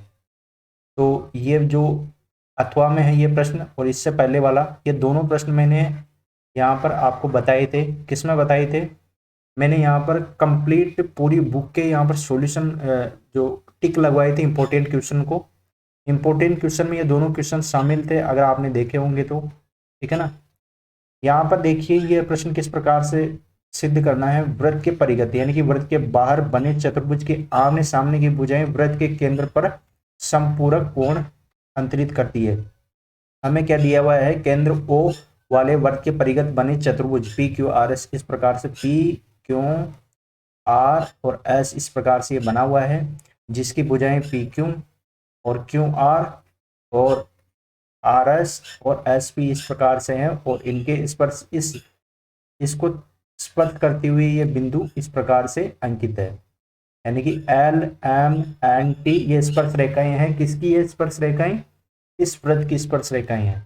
हमें सिद्ध क्या करना है इसमें कि ये वाला कोण जो यहाँ पर आपको दिया हुआ है, ये जो कोण है देखिए, ये वाला कोण, ये वाला कोण और ये वाला कोण, इनका योग 180 है, और ये जो कोण एस ओ पी है ये और आर ओ क्यू है ये, इसका दोनों कोणों का योग भी 180 है। यहाँ पर हमने रचना भी की है। रचना का मतलब क्या है कि ओपी, ओपी ठीक है, ओपी से मिलाते हुए एक बिंदु खींचा है हमने। यहाँ पर आप देख पा रहे होंगे यहाँ पर किस प्रकार से हमने खींचा है। देखिए यहाँ पर ओपी, ये ओ, यहाँ पर ओ और ये पी, ठीक है, एक बिंदु ये खींचा हमने। प्रत्येक बिंदु के साथ में O L, O Q, O M, O R, O N, O S, O T इस प्रकार से हमने ये रचना करते हुए ये बिंदु इस प्रकार से आपस में मिला लिए हमने।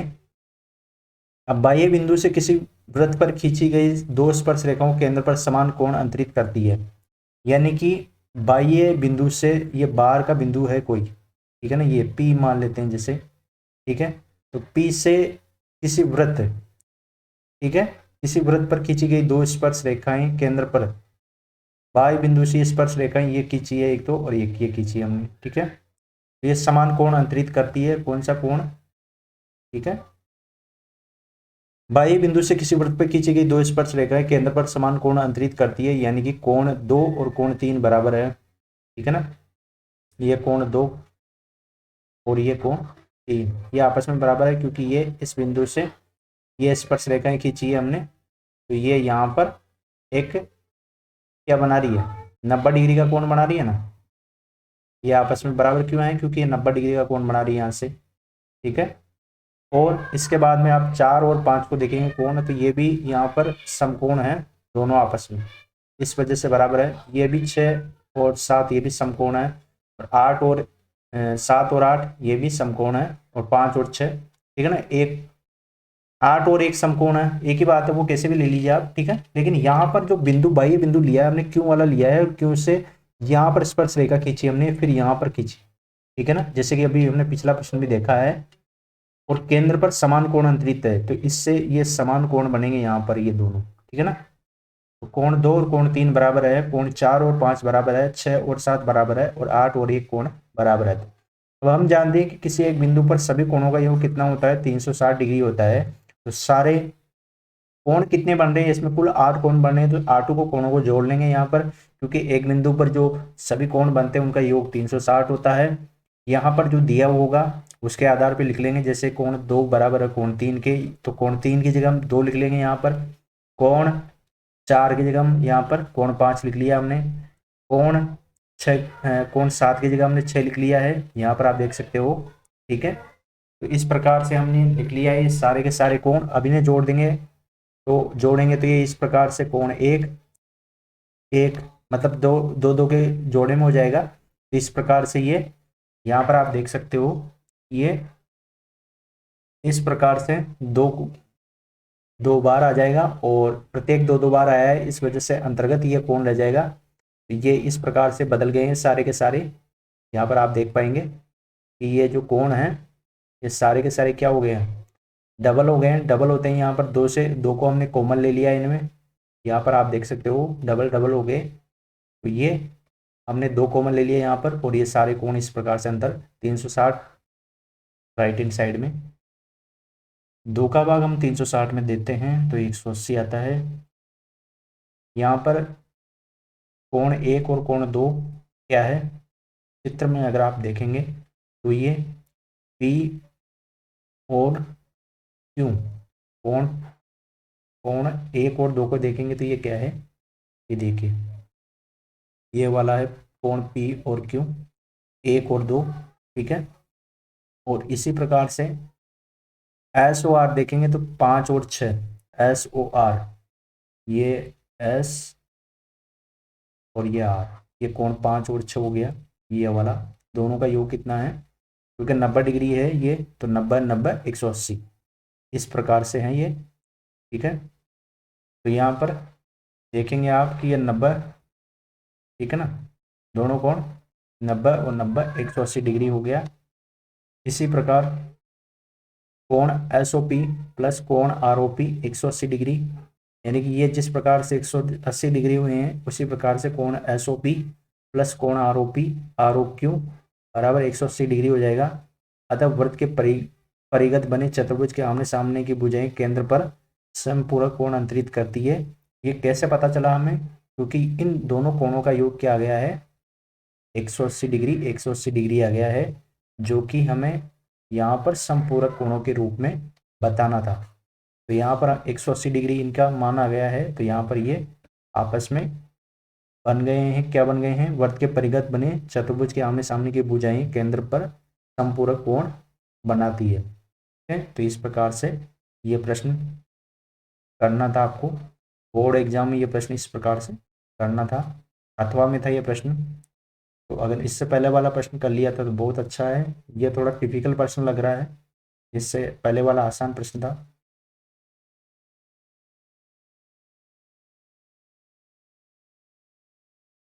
अगला प्रश्न 19वां था, इसमें निम्न बारंबारता बंटन का माध्य ज्ञात कीजिए। ये बारंबारता बंटन आपको दिया हुआ था, ठीक है। इसमें आपको क्या करना था, इस प्रकार से अलग से ये सारणी बना लेनी थी, बना के यहाँ पर वर्ग और बारंबारता एज इट इज लिख लेनी थी। यहाँ पर बारंबारता का योग करते तो 100 आता, फिर हमें CF निकाल लेनी थी, 4 को 28 में जोड़ते 32, 32 में 42 जोड़ते 74, 74 में 20 जोड़ते 94, 94 में 6 जोड़ते 100, n/2 यानी कि कुल बारंबारताओं का योग कितना था, 100 था, 100 में 2 का भाग देते 50, ठीक है। 50 से ठीक बड़ी CF कौन सी है, 74, और वो वर्ग अंतराल कौन सा है, ठीक है। तो वर्ग अंतराल, तो माध्यक वर्ग अंतराल कौन सा आ गया, 20 और 30। इसमें निम्न सीमा कौन सी है, निम्न सीमा है ये 20, तो निम्न सीमा L आ गई यहाँ पर 20। संचय बारंबारता यानी कि ठीक जो ये बारंबारता इससे ठीक पहले वाली बारंबारता H यहाँ पर 10 है, वर्ग अंतराल कितना है, 10 का है, इनके बीच में 20 और 30 में से आप देख सकते हो कि 10 का अंतराल आ रहा है। F क्या है, 50 से ठीक बड़ी बारंबार 50 से ठीक बड़ी संचय बारंबारता के संगत में जो बारंबारता है वो 42 है F, ठीक है। और C क्या थी, ठीक पहले वाली, ठीक है ना, यानी कि 50 से ठीक बड़ी संचय बारंबारता, तो ये 50 से पहले वाली जो बारंबारता है ये वाली है 32 संचय बारंबारता। अब इस ये जो भी मान आए हैं अपने पास में, इनको फॉर्मूले में रखना था।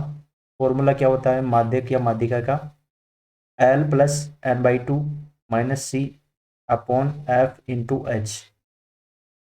M बराबर L का मान यहाँ पर 20 था, प्लस n/2 की वैल्यू 50 आ गई थी यहाँ पर, तो 50 माइनस C की वैल्यू 32 बटा F कितना निकल के आया था अपने पास में 42, इंटू वर्ग अंतराल कितना था इनका, यहाँ पर आप देख सकते हो 10 आ रहा था, तो यहाँ पर 10 लिख दिया हमने। अब यहाँ पर देखिए 50 में से 32 घटाएंगे तो 18 आ गया, ठीक है।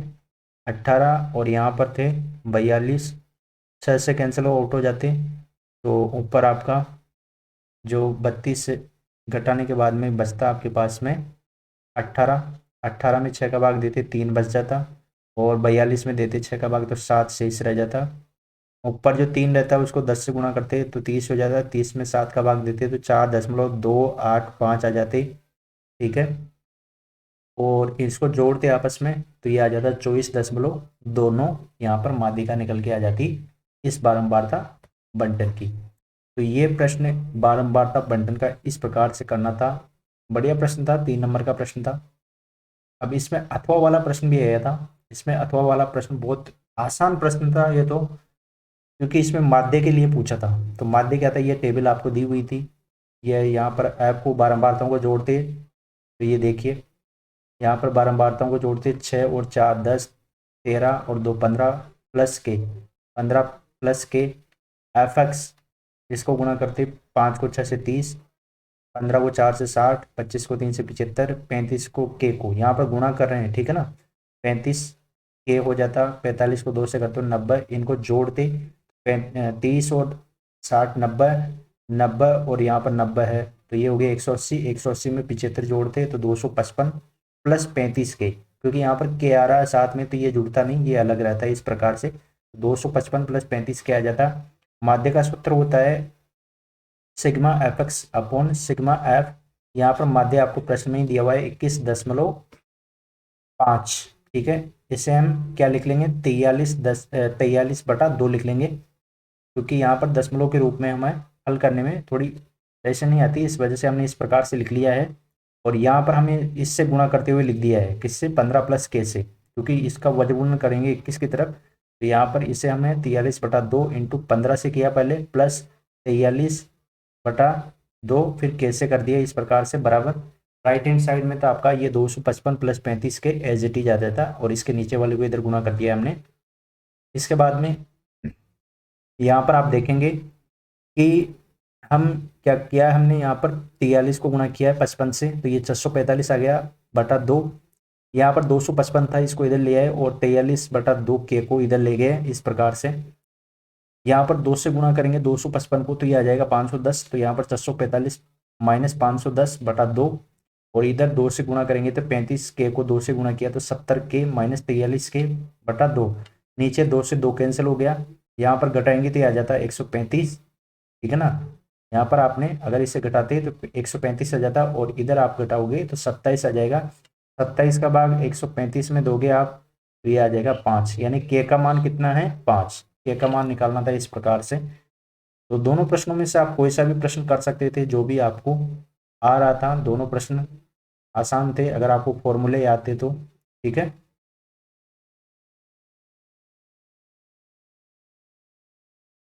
अगला प्रश्न था 4 नंबर में था ये प्रश्न, एक समकोण त्रिभुज की ऊंचाई इसके आधार से 7 सेमी कम है, यदि कर्ण 13 सेमी का हो तो अन्य दो भुजाएं ज्ञात कीजिए। अब हम मान लेते हैं कि माना समकोण त्रिभुज का आधार BC है, ये एक त्रिभुज हमने ड्रॉ कर लिया है इस प्रकार से, ठीक है। समकोण त्रिभुज हमने इस प्रकार से ड्रॉ कर लिया है, और इसका आधार हमने x मान लिया है, क्योंकि प्रश्न में कहा है कि आधार समकोण त्रिभुज की ऊंचाई जो है उसके आधार से, आधार को हमने x मान लिया, ऊंचाई क्या है आधार से 7 कम है, तो ये ऊंचाई है AB, ये आधार से, आधार हमने x मान लिया तो आधार से 7 कम है, और कर्ण आपको दिया हुआ है 13 सेमी प्रश्न में। लंब यानी कि ऊंचाई को लंब कहते हैं, यानी कि AB, ठीक है। ये x-7 है, कर्ण आपको दिया हुआ है, पाइथागोरस प्रमेय का प्रयोग करेंगे तो आधार स्क्वायर प्लस लंब स्क्वायर बराबर कर्ण स्क्वायर, यहाँ पर इसमें जमा लेंगे, आधार यहाँ पर x है और लंब यहाँ पर x-7 है, इस प्रकार से जमाने के बाद में यहाँ पर इसका a माइनस बी के फॉर्मूले से ओपन कर लेंगे इसे, तो a² minus 2ab plus b² इस फॉर्मूले से ओपन करेंगे तो ये आ जाएगा, यहाँ पर x² जुड़ के 2x² माइनस 14x, यहाँ पर 49, और इधर 169 है, इनको इधर ले आएंगे तो माइनस 169 हो जाएगा। इसके बाद में घटा देंगे, इसको घटा देंगे 49 को 169 में से घटाएंगे तो ये आ जाएगा माइनस का 120 बराबर 0। यहाँ से 2 कॉमन ले लेंगे सारों में से, और उसका भाग 0 में दे देंगे इधर, तो 0 आ जाएगा, तो यहाँ से 2 कम हो गया, यहाँ से भी 2 कम हो गया, मतलब 2 का भाग दे दिया इसमें, एक तरीके से ऐसे समझ लीजिए आप, तो ये इस प्रकार से आ गया। अब इसके टुकड़े करेंगे -7x के, तो ये हो जाएगा -12x प्लस 5x माइनस 8, ठीक है ना। -7x के टुकड़े क्या हो गए -12x प्लस 5x, तो यहाँ से आप घटाओगे तो -7x वापस आ जाएगा। यहाँ से अब x बाहर लेंगे तो x-12 प्लस 5 को कॉमन लेंगे यहाँ से, तो x-12 बराबर 0। अब इनको x-12 को कॉमन ले लेंगे तो ये x-12 और x प्लस 5 बराबर 0, x-12 यहाँ पर 0 के बराबर में रखेंगे हम, तो x प्लस 5 बराबर 0। यहाँ पर हम धनात्मक वैल्यू इस वजह से लेंगे, ये नेगेटिव वैल्यू आ रही है, ऋणात्मक वैल्यू है, क्योंकि कोई भी जो लंबाई होती है वो धनात्मक होती है, ठीक है। इस वजह से यहाँ पर हम क्या करेंगे, क्योंकि यहाँ पर हमें क्या ज्ञात करना है, दोनों भुजाएं ज्ञात करनी है कि दोनों भुजाएं कौन सी है। प्रश्न में ये बोला है कि अन्य दोनों भुजाएं ज्ञात कीजिए। तो यहाँ पर पहली भुजा आपके पास में आ जाएगी x के रूप में 12। दूसरी भुजा कहाँ से ज्ञात करेंगे आप, यहाँ पर दूसरी भुजा 12 में से 7 घटा देंगे तो दूसरी भुजा आ जाएगी 5। तो इस प्रकार से दोनों भुजाएं 12 और 5 आ जाएगी। अब इसमें अथवा वाला प्रश्न भी था, दो क्रमागत धनात्मक पूर्णांक ज्ञात कीजिए जिनके वर्गों का योग 365 हो। माना दो क्रमागत धनात्मक पूर्णांक x व x+1 है। जैसे कि हम मान लें ये एक है, धनात्मक पूर्णांक के लिए बोला है, 2 है, तो 2 कब आता है, अगर एक को हम x मान लें तो दूसरा कब आएगा x+1, यानी कि एक अगर है x की वैल्यू तो ये इसमें एक जोड़ेंगे तभी 2 आएगा। इस हिसाब से हमने ये लिया है, ठीक है। अब यहाँ पर देखिए इनको फॉर्मूले के जो प्रश्न में कहा है उसके अनुसार जमाएंगे। प्रश्न में क्या कहा है कि जिनके वर्गों का योग, पहले इनको वर्ग किया और इनको वर्गों का योग, तो इनको वर्ग करके जोड़ना था। तो यहाँ पर x² प्लस x+1 का स्क्वायर, ये पहले तो इसका स्क्वायर फिर इसका स्क्वायर बराबर 365 के बराबर है। इसका स्क्वायर ओपन करेंगे तो ये आ जाएगा, यहाँ पर x² जुड़ के 2x² हो गया, प्लस 2x प्लस 1 माइनस 365 को इधर ले आएंगे तो ये प्लस में था, इधर आते हैं -365 हो गया। ये एक है, इसको घटाएंगे -365 में से तो -364 रह जाएगा यहाँ पर। इसके बाद में यहाँ से 2 कॉमन ले लेंगे तो ये 2 कॉमन लेने के बाद में 2 का भाग दे दिया एक तरीके से, ऐसे समझ लीजिए आप सभी में। तो यहाँ पर x² प्लस x माइनस 182 बराबर 0।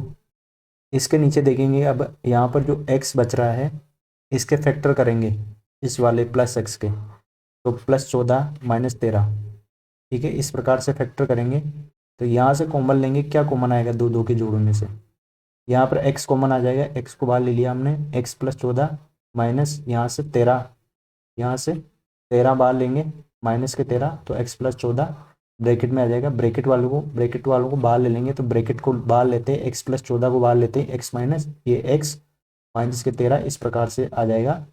तो आपको यहाँ पर क्या करना था, आपको यहाँ पर देखना था कि इन दोनों को अब 0 के बराबर में रखना है अलग अलग, x +14 बराबर 0 या x माइनस 13 बराबर 0। यहाँ पर x का मान माइनस में आ रहा है, यहाँ पर प्लस में आ रहा है, तो धनात्मक पूर्णांक वाला मान लेना है आपको, क्योंकि दोनों पूर्णांकों का मान यहाँ पर क्या आ रहा है, धनात्मक ही आ रहा है, ठीक है। तो धनात्मक पूर्णांक प्रश्न में बोला भी गया है यहाँ पर 2 धनात्मक पूर्णांक, ठीक है ना। तो दोनों धनात्मक, उसके लिए आपको धनात्मक की वैल्यू लेनी है।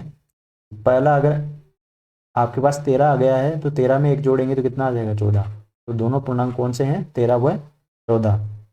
तो इस प्रकार से ये दोनों प्रश्न आपको करने थे, अथवा वाले और ये प्रश्न, दोनों प्रश्न आप देखोगे तो 4 नंबर के प्रश्न थे, बहुत बढ़िया प्रश्न था ये भी। 21वां प्रश्न देखते हैं। अब 21वां प्रश्न है, सिद्ध कीजिए कि cos theta minus cot theta का होल स्क्वायर बराबर 1 minus cos theta upon 1 plus cos theta, ये आपको सिद्ध करना था, ठीक है। तो हम लेफ्ट हैंड साइड से इसमें देखते हैं, लेफ्ट हैंड साइड में हम ले लेते हैं cos theta minus cot theta का होल स्क्वायर, और इसका हम जानते हैं कि कोसेक थीटा का क्या होता है, 1 upon sine theta, minus cot theta को हम cos theta upon sine theta इस प्रकार से लिख सकते हैं। साइन थीटा है तो यहाँ पर इस प्रकार से हम एलसीएम की फॉर्म में ये एक तरीके से समान होगा, तब इस प्रकार से हम लिख सकते हैं 1 माइनस कोस थीटा।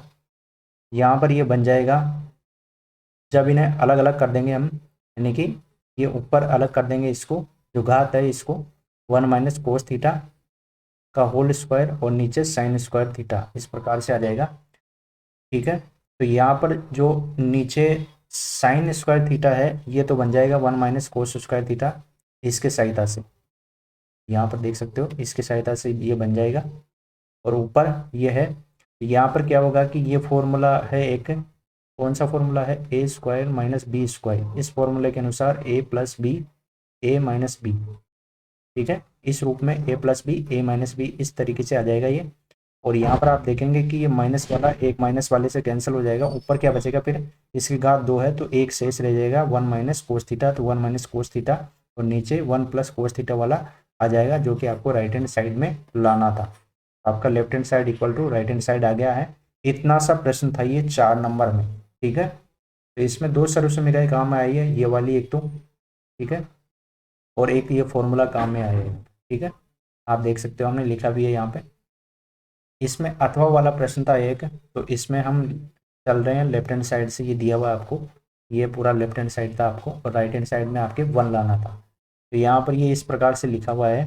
अब कोसेक ए को, यहाँ पर कोण क्या है, ए है सभी में, ठीक है, तो 1 अपॉन साइन ए लिख सकते हैं, माइनस साइन ए है तो साइन ए में, सेक ए को हम 1 अपॉन कोस ए में लिखेंगे, माइनस कोस ए, और टेन ए को हम साइन ए अपॉन कोस ए के रूप में लिख सकते हैं, क्योंकि ये होता है टेन ए अपॉन, टेन ए क्या होता है, साइन ए अपॉन कोस ए। इस वजह से हम इस तरीके से यहाँ पर लिख देते हैं। कोट इसका उल्टा हो जाता है, तो उल्टा लिख दिया हमने, कोस ए बटा साइन ए। यहाँ पर क्या करेंगे, साइन ए है, इसको हम इधर गुणा कर देंगे इस प्रकार से, तो ये हो जाएगा 1 माइनस साइन स्क्वायर ए। यहाँ पर इसको गुणा कर देंगे तो ये हो जाएगा कोस स्क्वायर ए, और नीचे ये एक एलसीएम का रूप है ये, ठीक है। तो यहाँ पर एलसीएम लेते हुए हल कर रहे हैं, यहाँ पर भी एलसीएम लेंगे, तो यहाँ पर साइन ए, साइन को इस साइन से गुणा कर देंगे तो साइन स्क्वायर ए, और इस कोस ए को कोस ए से ऊपर गुणा कर देंगे, तो ये हो जाएगा कोस स्क्वायर ए, यहाँ पर आप देख सकते हो, और नीचे साइन ए इंटू कोस ए आ जाएगा। अब ये सर्व समीका होती है, अभी देखिए हमने साइन स्क्वायर ए प्लस कोस स्क्वायर ए बराबर 1, इसका प्रयोग करेंगे हम। और इसका प्रयोग किस प्रकार से करेंगे कि यहाँ पर हम देखिए 1 माइनस साइन स्क्वायर है, तो यहाँ पर साइन को हम इधर भेज देंगे तो कोस रह जाएगा इधर, तो कोस स्क्वायर ए, तो यहाँ पर हमने लिख दिया कोस। अब 1 माइनस कोस स्क्वायर ए, तो कोस को इधर भेज देंगे तो 1 माइनस कोस स्क्वायर ए, उसकी जगह फिर इधर क्या बचेगा, साइन स्क्वायर ए, तो हमने यहाँ पर साइन स्क्वायर ए लिख दिया, ठीक है। और यहाँ पर साइन स्क्वायर ए प्लस कोस स्क्वायर ए, इस पूरी सर्व समीकरण की जगह ए का लिख दिया हमने इस प्रकार से। अब यहाँ पर आप देखेंगे कि जो ब्रैकेट में है, यहाँ पर आप देखेंगे कि ये जो कोस स्क्वायर ए है इंटू साइन स्क्वायर ए, यहाँ पर यह साइन इस साइन से गुणा होकर साइन स्क्वायर ए हो गया, कोस ए इस कोस ए से गुणा होकर कोस स्क्वायर ए हो गया, और ये आपस में कैंसिल हो जाएगा, फिर इस प्रकार से क्या आ जाएगा, एक आ जाएगा, और एक ही आपको राइट हैंड साइड में लाना था, तो हम लिख सकते हैं कि आपका यहाँ पर आप देख लीजिए, हमें राइट हैंड साइड में क्या लाना था, एक ही लाना था, ठीक है। एक आ गया है हमारा राइट हैंड साइड में, और हम लेफ्ट हैंड साइड से चले थे, तो यहाँ पर हमने ये सिद्ध कर दिया है कि आपका लेफ्ट हैंड साइड और राइट हैंड साइड बराबर है, तो यहाँ पर इस प्रकार से हम ये लिख देंगे। 22वां प्रश्न देखिए, निम्न बंटन का 17.5 कल्पित माध्य मानकर माध्य ज्ञात कीजिए। प्रश्न में ही आपको दे दिया है, पहली बात तो कल्पित माध्य, ठीक है, ये वर्ग और ये बारंबारता आपको दी हुई है, बारंबारता को अगर हम जोड़ते हैं तो ये आ जाती है 70, ठीक है। और x है, ये आपका ये x है, इसको हम क्या करेंगे, 0 और 5 इनको जोड़ेंगे तो 5 आ जाएगा, और 2 का भाग देंगे 2.5, यहाँ पर 5 और 10 को जोड़ेंगे तो 7.5, ठीक है। 15 आ जाएगा, 15 में 2 का भाग देंगे तो 7.5, 25 में 2 का भाग देंगे 12.5, 35 में 2 का भाग देंगे 17.5, इस प्रकार से ये लिखना है आपको।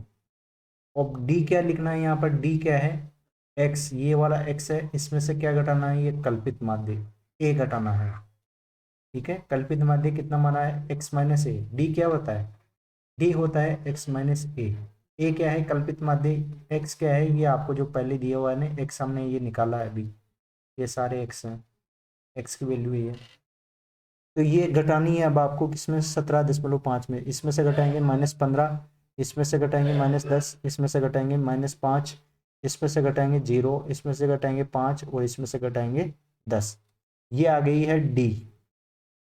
इस डी को हम इस एफ से गुणा करेंगे, अब 3 को गुणा करेंगे -15 से -45, 7 से गुणा करेंगे -10 को -70, 15 से गुणा करेंगे -5 को -75, 24 को गुणा करेंगे 0 से तो 0, 16 को गुणा करेंगे 5 से 80, 5 को गुणा करेंगे 50 से 5 को गुणा करेंगे 10 से तो 50 आ जाएंगे। यहाँ पर इनको आप जोड़ोगे तो ये आ जाएगा माइनस का 190 और इनको जोड़ोगे तो ये आ जाएगा 130। तो ये माइनस 190 प्लस 130, इनको अगर आप घटाओगे तो ये आ जाएंगे माइनस के 60। ठीक है, अब ये तो आ गया है हमारे पास, ये आया है, ये क्या आया है, माइनस का जो 60 आया है ये आया है सिग्मा एफ डी, और यहाँ पर सिग्मा एफ 70 है आपके पास में। अब यहाँ पर फॉर्मूला है आपका कल्पित माध्य आपको दिया हुआ है। ठीक है, कल्पित माध्य ए 17.5 आपको प्रश्न में दे दिया है, माध्य आपको ज्ञात करना है, तो उसका फॉर्मूला है कल्पित माध्य प्लस ए क्या है, कल्पित माध्य है, यानी कि कल्पित माध्य में ये आपको जोड़ना है सिग्मा एफ डी बटा सिग्मा एफ। ठीक है, यहाँ पर ये जोड़ेंगे तो देखिए अब ये फॉर्मूला हमने लिख दिया है, इस फॉर्मूले में वैल्यू पुट करते हैं। ए का मान 17.5 आपको दिया हुआ है प्रश्न के अंतर्गत ही कल्पित माध्य के रूप में। यहाँ पर सिग्मा एफ डी हमने निकाला माइनस के 60 है, सिग्मा एफ क्या आया था आपके पास में, यहाँ पर आप देख सकते हो 70 आया था, 70 हमने नीचे लिख दिया है यहाँ पर, 17.5 यहाँ पर आप देख सकते हो। ठीक है, यहाँ पर ये 17.5 है यहाँ पर। ठीक है, ये माइनस प्लस और माइनस गुणा होगा, माइनस 60 आ गया है बटा 70, 0 से 0 कैंसिल हो जाएगा, 6 में भाग देंगे 7 का तो ये आ जाएगा 0.86, और इसको घटाएंगे 17.5 में से तो ये कल्पित माध्य आ जाएगा। कल्पित माध्य के द्वारा हम माध्य ज्ञात करेंगे तो माध्य आ जाएगा इसका 16.64। ठीक है, इस प्रकार से ये प्रश्न हल करना था आपको, 4 नंबर का प्रश्न था ये, देख लीजिए अब आप। इसके बाद में था बहुलक ज्ञात करने का प्रश्न, अथवा में प्रश्न था ये। ठीक है, दोनों प्रश्न ये थे साथ में, तो अगर ये प्रश्न कर लिया आपने तो ठीक है, नहीं तो ये प्रश्न आपको करना था। इसमें इस प्रकार से वर्ग आपको दे दिया है, और ये बारंबारता यानी कि इस प्रकार से दे दी गई है आपको। यहाँ पर क्या है, अधिकतम बारंबारता 8 है तथा इस बारंबारता के संगत वर्ग 3, 5 है। अधिकतम बारंबारता कितनी है और इसके संगत में वर्ग कौन सा है, 3, 5 है। बहुलक वर्ग क्या हो गया है, 3, 5 हो गया है, तो इसकी निम्न सीमा क्या मान लेंगे, 3 है। ठीक है, निम्न सीमा 3 है। अब इसमें F0 तो मानते हैं, जो अधिकतम बारंबारता आती है उसको तो F1 मानते हैं, इसके पहले वाली बारंबारता यानी कि इसको 7 मानते हैं, और इसके बाद वाली को F2, तो ये 2 है तो 2 आ गई। H यहाँ पर क्या है, इनका अंतर है, जैसे कि यहाँ पर आप देख रहे हो 1 और 3 के बीच में अंतर कितना है, 2 का, 3 और 5 के बीच में अंतर कितने का, 2, तो ये अंतर है यहाँ पर। बहुलक का फॉर्मूला है L plus F1 minus F0 upon 2F1 minus F0 minus F2 into H, ये फॉर्मूला है बहुलक ज्ञात करने का। L यहाँ पर दिया हुआ है 3, F1 यहाँ पर 8 है, माइनस F0 7 है, बटा में 2, F1 8 minus F0 7 minus F2 2, ये सूत्र में इस प्रकार से जमा लेंगे। इंटू H है तो H का भी मान यहाँ पर रख देंगे। अब इसे हल करेंगे तो यहाँ पर आप देखेंगे ब्रैकेट में 8 में से 7 गया तो 1 आ गया है, यहाँ पर 2 को यहाँ पर आप देखेंगे 8 से गुणा करेंगे तो 16 आ जाएगा, 16 में से -7 और -2 ये हो गया -9, 16 में से -9 करेंगे तो ये आ जाएगा 7, और 2 गुणा हो जाएगा 1 से तो ये 2/7 इस प्रकार से आ जाएगा। 7 को गुणा कर देंगे 3 से तो 21 प्लस 2 ये हो जाएगा 23, 23/7, और 7 का भाग 23 में देंगे तो बहुलक आ जाएगा आपका 3.29, ये आपका बहुलक आ जाएगा इस प्रकार से। तो इस प्रकार से ये आपको पूरा पेपर करना था। इसमें अगर आपको कोई क्वेश्चन में लगता है कि उसमें आपके सही था और मैंने गलत करवा दिया तो उसको आप देख सकते हो एक बार। ठीक है, और बताने में गलती हो ही सकती है, फिर भी किसी में होती है तो उसके लिए सॉरी, लेकिन फिर भी आप इसमें खुद से मिलान कर सकते हैं। बाकी मैंने यहाँ पर सॉल्यूशन बता दिया है, और इसका वीडियो आपको अच्छा लगा हो, सारे सॉल्यूशन मैंने अच्छे से करवाए हैं, ठीक है, शॉर्ट में सारे अच्छे से करवाए हैं, सारे आपके समझ में आए इस तरीके से करवाए हैं। तो अगर ये वीडियो अगर आपको अच्छा लगा है तो लाइक करें और इसे अपने दोस्तों के साथ शेयर करें।